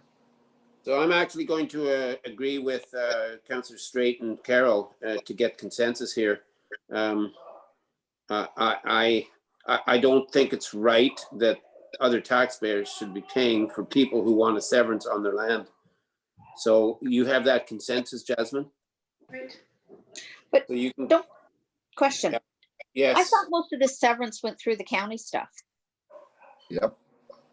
The severance gets approved at the county, but our planner does review all of the applications and writes a report to the county land division committee. But it's mostly going through then through the county? If all he's doing is reviewing it? Yes, he reviews all of the applications and writes a report. So very similar to our process with like a zoning bylaw amendment. So reviews the applications, checks it for the OP and zoning bylaw consistency, and then presents the report to the land division committee. And so what are we charging for our zoning bylaw stuff? So for a rezoning application, we charge $250 plus a $1,650 deposit. But it's a deposit, which means it goes back. Yeah. And it's only $250. The application fee, the fee, yes. That's right.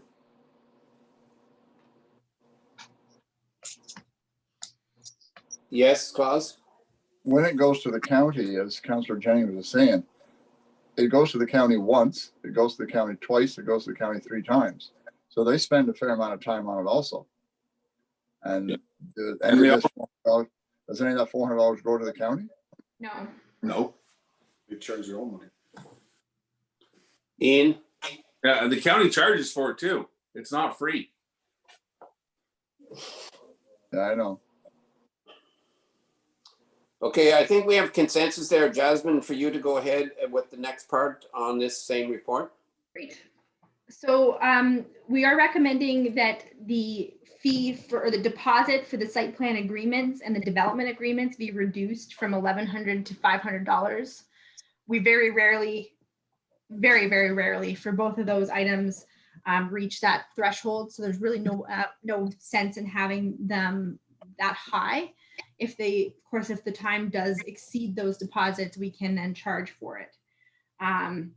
We're also added, after previous discussion with council, we've also added a site plan amendment category.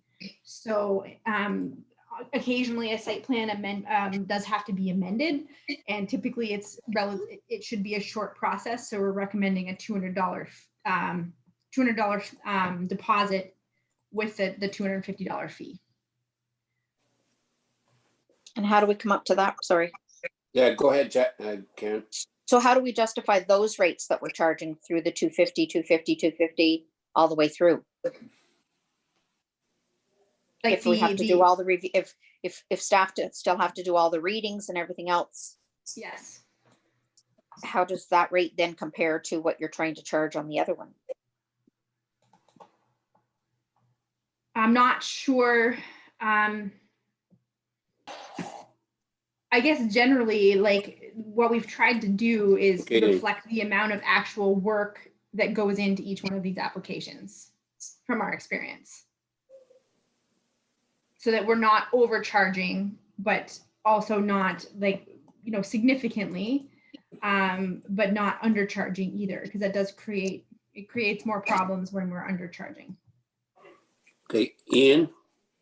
I guess as far as I understand where Councillor Jennings is coming from, all of these things should be cost neutral, and we just need to make sure of that. So if for a subdivision agreement, if we think $250 covers our costs from our staff's perspective for the time that they have into it, then that's fine. But if it's $450, then it needs to be $450. We can't expect residents of the municipality to pay for people's subdivision agreements or anything else of that nature, in my opinion. So we need to do a little bit more homework on it just to make sure that the T's are crossed and the I's are dotted. Then I think that's a realistic approach. Is it possible that we red flag any of these items, Jasmine, till it comes back to council? Council can provide direction for what information they would like to see.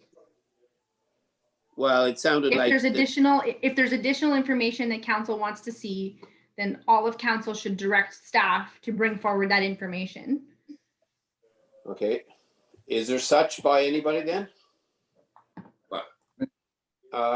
Karen and Ian? Yep, I'd like to see it. Because I mean, if we've just stuck 250 on all of those, I'd like to know for sure. As Ian says, for example, a subdivision agreement is only at 250 and a severance is at 400. So plus 100 for each additional. So specifically, to be clear, what are you asking then? So for that they are reviews to ensure that the 250 that is all noted there is covering the fee, the same as they're saying that subdivision is at 400 plus 100 for each subsequent lot. Okay. Okay, is that how everybody feels then? We'll go around. Karen, Claus? Yeah. Ian? Yeah, I'd like to see them all looked at for sure. And Jeff? Fine the way it is, but that's fine. Okay, well, you have consensus there then, Jasmine, or I guess consensus as for staff direction to bring this back. Okay. We can go on to the next point. Please. That's it. That's the last one. The final addition is what's already been directed by council related to the fire cost recovery. Oh, yes. Okay. All right. Then we have a motion here, moved by Jeff Carroll and seconded by Klaus Vandermeer, that Committee of the Whole receive the following report, the user fees and charges bylaw report, and that the following be recommended to council. That council provide direction on potential changes to the user fees and charges bylaw and that council direct staff to place the amended bylaw on the next agenda for approval. Any comments? We can vote on this the way it is, or do we have to put an amendment in here? So I think that the direction can be provided at the same time, if council's okay with that. Like, I can provide all of the information at the same time that it's brought forward again. Or council could just defer the resolution until I bring back the extra information. I think it would be easier, we just go ahead and pass a resolution and then you can ask us at the time, but Karen, do you have a comment there? So this RFP brought in one proposal for 127,875 versus what we're paying now of the 128,264. So I think you've moved to the next item there, Karen. Start, Councillor Jennings. Oh, sorry, I was on the insurance. We weren't finished that? Sorry. No, not quite. Okay, sorry. So so what's council wishes then? We go ahead and pass this resolution, and when it comes back, Jasmine can run the one issue back to us to get consensus, or what? No, Karen? bring it back with discussion. Do Bring it back, please. yes, it would, the specific part would come back for discussion. We can defer the whole thing, or we can pass a resolution and then ask for the information that we're asking for now to come back to the next meeting when it comes to council. Yes, Karen? So you're not going to bring it back to the next committee of whole. You want to put it straight through to council. No, Yeah, I think it ahead, could Jasmine. go, yeah, the additional information could go to council.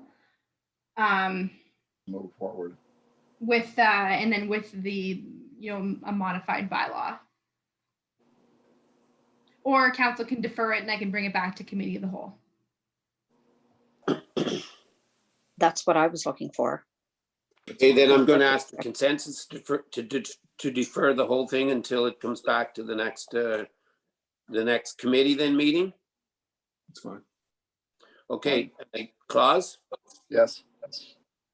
Ian, Yep. Jeff, Is staff not just gonna come back with what the cost recovery is and then we can pass it? that's what I Like, believe. I don't know what more the request was to come back for cost recovery. So if they do that and they tell this is what it costs, what more is there for discussion? Why can't we just pass it at that point? I don't think there would be anything more for discussion. We're just wanting that information. Okay. Anyways, we did have consensus there. That's fine, yeah. Okay. Okay, thanks. Then this resolution then is just deferred, is it? Yes, yeah. And do I have to read the whole thing? I think you already read it, so that's fine. Okay, so I'll just put deferred on that one. Okay, thank you. And the next one, Jasmine, is also yours, and that's on the legal services, the insurance services RFP. So council did direct staff during our budget process for 2020 to release an RFP for the provision of insurance services for the Township of Montague. We released an RFP that was very similar to the one released in 2018, advertised in a local paper and posted on Bidding Go and municipal website for 36 days. The tender was picked up by 13 companies and sent directly to Aon and Frank Cowan. A pickup registry is attached to the report. So we received 1 year of a premium quotation. So we received one proposal, received from Aon for the requested services for $127,875 in 2021. So it's very similar to our cost for 2020. Council does have a number of options, or has a few options. The first is to move forward with Aon. Is our recommended option. We did go through an open and competitive tender process. While this is disappointing that we did not receive more bids, we do require insurance. Second option is to retender.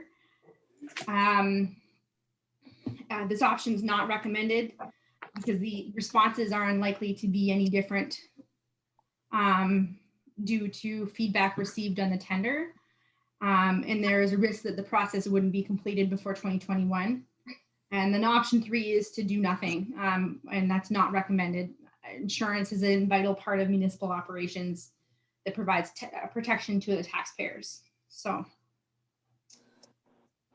Claus? Thanks for the report, Jasmine. So 13 companies picked up, but only one responded, is what you're saying? Yes. Yeah. Wowie.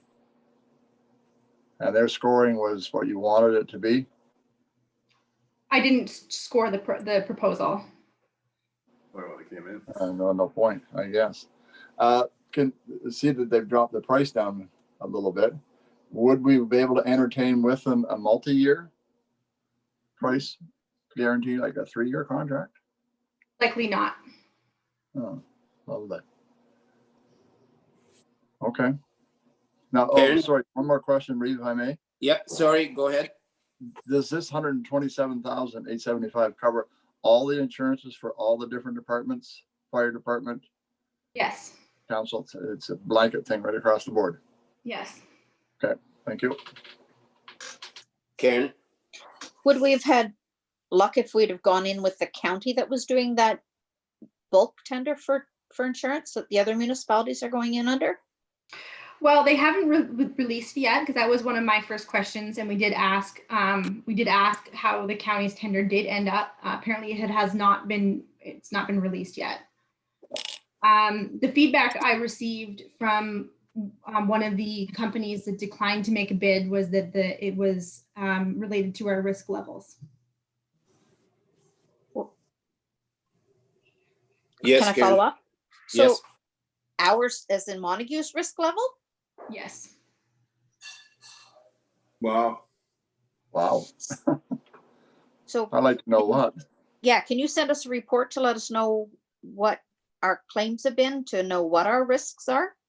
Yeah, the 2 that have come up in the past 2 years, council is aware, and we let council know in camera sessions, but I can send council an email to kind of, it's been a while since we've talked about it, so I can certainly send an email to council to refresh that information. Okay. Okay. I think I remember. Seeing no other comments and questions on this, then I have a motion, moved by Karen Jennings and seconded by Jeff Carroll, that the Committee of the Whole receive the insurance RFP results report, and that the following be recommended to council: that council authorize staff to engage AON Insurance for insurance services for 2021 as per the provisions contained in the RFP. All in favor? That is carried. Not much of a choice. That's right. Kind of hamstrung, aren't we? Okay, thank you for that, Jasmine. And the next one is the legal services RFP. So council, during a review of our contracts, it was noted that it's been quite a while since we've done an RFQ or an RFP for legal services. So I did release a tender for legal services.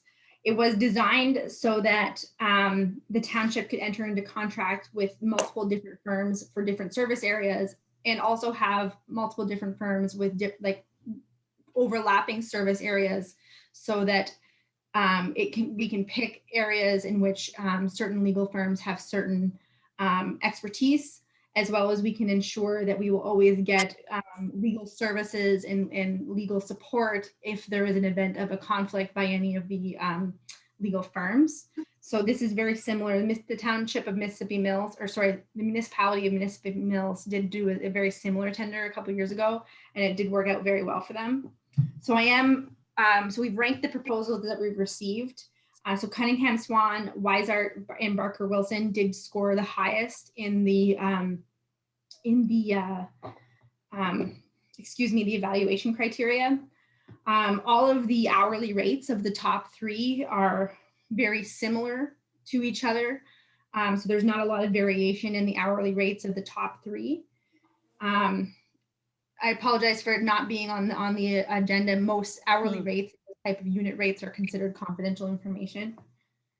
And the cost of legal services, of course, depends on how much we use the legal services. So staff is recommending that council pass a motion so that staff can develop contracts with each of the 3 firms, the top 3. This way, council has the ability to have a backup or registry of those legal firms, and be able to draw on them when there's circumstances that require it, and to gain the various levels of expertise from each law firm. Paul's first, then Karen. Thanks for the report, Jasmine. So Cunningham and Swan would be for the Integrity Commissioner, code of conduct work and stuff like that, correct? No. No? No, it has nothing to do with the Integrity Commissioner contract whatsoever. Okay. So what would Cunningham and Swan do for us? General municipal law, municipal finance, tax and assessment, environmental law, real estate law, construction law, land use and planning, and litigation. Oh, okay, all those ones. And yeah, just curious, Wysart, where are they from? They're, I believe, up north. Okay. And I know where Barker Wilson is. Okay, thanks. Yes, Karen. Do we pay retainers to 3 law firms then? No, we don't pay retainers. Okay. Okay, seeing no further questions, I have a resolution here moved by Ian Straight and seconded by Claus Vandermeer that the Committee of the Whole receive the Legal Services RFP report, and that the following be recommended to Council: that Council direct staff to develop contracts to engage Cunningham, Swan, Wizard, and Barker Wilson in service contracts for 4 years for the quoted service areas.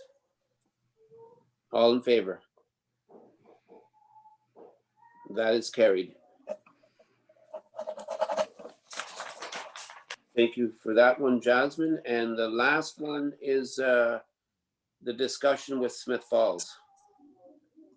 So it's important that we resume our conversations with the town of Smith Falls. We did have some progress through 2019, but we have ceased in recent months. We do have other discussions that have been going to be taking place with the town of Smith Falls that are also coming up. So we do know that the airport agreement is up for review, as well as the recreation agreement is up for review in 2021. So those discussions will take place. We are facing in the township office an issue that the MOE is now currently requiring us to undertake licensing for our wastewater system, such as it is. The operator can undertake the certification, but it is extremely unlikely, because there are no actual duties that are associated with running our wastewater system. It's very difficult and unlikely that a certification will ever be obtained, because we simply cannot offer the amount of hours to achieve the full certification. So that in particular needs to be prioritized to fix between our 2 municipalities. It is like there are evidence that a change in the wording could make it so that we're not required to have this operator. An upcoming report to council will be talking about potential coverage for our overall responsible operator for our water system right now, because we don't have a backup. So we will be talking about that soon. So I am asking right now for essentially for council to choose 2 representatives to resume meetings with the town of Smith Falls. And I think that we will be providing an in-camera discussion on September 15th to talk about updates to the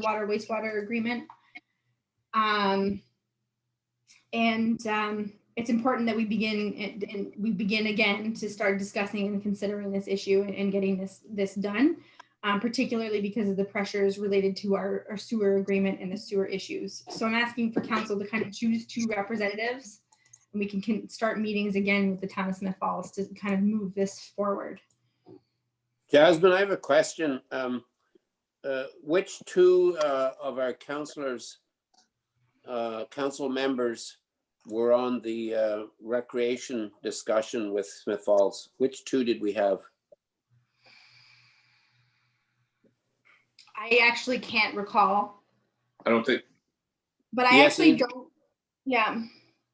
Yeah, go ahead, Ian. Did you have something to I say? don't recall having a discussion with them, did we? No, we We didn't have never any actually sat discussion. down and had a meeting with them. No. came and Okay, did a- well then they that came- they answers did my, a presentation to council. But I don't think that there was supposed to be a committee that was to be struck with the people that were, paying for the recreation or the, in regards to the arena and everything with the town. That never actually happened. and I agree, because in that agreement, in our last agreement, part of that agreement was that we would be there at the table for future meetings. So I think you're right that if those meetings happened in Smith Falls, we weren't there. I only asked because I was going to suggest, had we had 2 representatives on that, I was only going to suggest that we have the same 2. So we've got 3 different areas that we would like to have at least 2 representatives on. And I think it's a really good idea that we spread that around. I'll make one suggestion to move something forward, and that be the discussions that's ongoing with the review of the airport contract. I've been quite involved already in some discussions, and having been chair of the commission, I'm pretty aware of the agreement and what Smith Falls and Montague may want to change. So I would offer to sit on that along with somebody else. Claus is already acquainted with the commission running, but I would suggest that at least I'll put my name forward for that one negotiation or a meeting, but we'll open it up for somebody else, anybody else. So Ian, did you have I think you had your hand up there. Well, I would like to continue being one of the representatives for the water and sewer discussion. Council Paul was on the previous committee that we had started. We unfortunately only got to a couple meetings, and then everything kind of got stalled, and not necessarily from our end.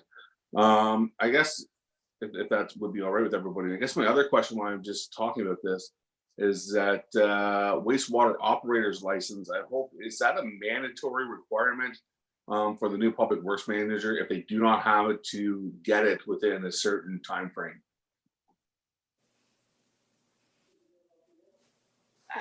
I don't think that I would necessarily characterize it as mandatory. It's certainly going to be strongly encouraged. There's a portion in the job description that does speak to responsibility for the water and wastewater that would definitely dovetail into that. Yeah, well, I would think that if they're responsible for the water and wastewater, they should probably have a license and have a pretty good understanding of what it is that's going on. And we do need a critical backup, and that would represent that, I would think. Yes, it was very functional and a very good relationship when our previous public works manager did have that licensing. So I would definitely like to continue the same. Okay, so we've got an offer by Ian to sit on that standing committee. Claus, I see your hand up. Yeah, I agree with Councillor Straight. We were both on that meeting, and unfortunately, we didn't have too many meetings. And Jasmine did a lot of work on it herself, which Ian and I both know. So if council's okay with it, I'd like to continue with Ian on those discussions. Pick back up where we left off. Okay, I'm going to go to Jeff. I was just going to say, I would like to be part of the water discussions too as well. But I mean, if we have two council members that have experience, and they want to stick with it, that's fine. But I would like to be part of it too as well. I think I can bring something to it, so. Yeah, and we have to remember that when these discussions take place, then the reports will all come back to us anyways for us all to discuss it. We need to have, I've put my name forward if it's all right with council for the airport. And I don't mind sitting on one of the others if council wishes, but the one that we haven't got anybody sitting on yet would be the recreation discussions. And I kind of like the idea that I'll just put this out here. I'll put you on the spot, Jeff, but I kind of like the idea of somebody who is sitting on our recreation committee to possibly be sitting in on these discussions. But I know that's putting you on the spot, Jeff. I mean, I was going to nominate, I'm all for doing the recreation one. I was kind of hoping council might want me on that one too as well anyways. Just the water one was more that it's one that I know I listened to people a few years ago about. I've done a lot of research on it too as well. So I mean, I've tried to, I've been prepared for dealing with the water side of things with Smiths Falls to help out with that. So I mean, it's one of those things I have prepared myself a bit for. But on the same token, if the two members want to be part of it, I don't mind being a supporter for it too as well, and to to kind of help out with I don't want to say advice, but at least a conversation with it. So. Okay, and I'm going to ask Karen, I'm going to ask you because I know that having a day job in Carleton Place would be difficult, but No. But the thing is, like, I'm sure that most of these discussions take place during the day in Smith Falls. But I'll open it up to you, Karen, because we want to give you a job too. I'm free. Payroll Mondays don't work when my backup is either on mat leave or on medical leave right now. But other than that, my days are good that I can just book time off and go. So I'm available for any one of those three committees. So then I'm just thinking that just to kind of complete this, then we've got two that have kind of spoken ahead for the one committee for the water. So there's only we have one committee one under already for recreation. If you So want to, pardon? There's only one right now. It's just the one committee. It's not to say that there isn't good discussion, and to the idea of spreading the work around is good, but we're only seeking direction right now for the one area. So which area are you talking about then? The water and sewer discussions. Oh, okay, in Smith okay. Falls. There will be So then further the others discussions will with come up. council about those other items. Okay, so are you saying that the others will come up later then? Okay, Yes. so then right now, then we're just talking about getting a couple of reps for the water. And Yes. and I guess Jeff, then if it's all right with you, because otherwise we have to kind of vote because there's three of you, but it's up to you. Yes, Karen? If you're going to do a vote, I'll put my name in on the water and wastewater because that's what I ran my original campaign on. But I mean, if you're going to leave it to the two, then I won't need to. I'm trying to be fair to everybody on council here, so I'm not I won't put my name forward there, but all four of you have expressed interest in being on that committee. Yes, Jeff? I'm just gonna say, like, I'm fine for stepping back. I echo Karen. I mean, when I did my tours of Anne Arundel too as well, I made a commitment to saying, like, I'm not going to say that I can fix it, but I'm going to be there. If I have an opportunity to jump in, I'm going to do it. So, I mean, I just put that out there because I commend the other two for putting their hat in, and they're already involved with it. I'll stand behind them, but like to echo that, but also, that puts the extra pressure on you guys. So, which is fine. So it's as long as you're ready for it. Okay, Claus? Yeah, Ian and I both also campaigned on the same thing, especially with Adirondack with the water thing, and we fought hard at those meetings. So we'll continue that fight. I know Ian will, and I certainly will too. I respect that. Thank you. That's all like, as long as we have that discussion, I respect that. You'll Okay, hear all but about it. again, I have to go back to the fact that I want to be fair. We've got Karen and No. Laws and Ian that have all put their name forward. So Karen. No, I it's- said only if there was going to be a vote, so I'm okay to step back as well. Okay, fine, then we've Yeah. got that. Thank you. Okay, thanks both to Karen and Jeff for this and to the other two for carrying on. So good luck.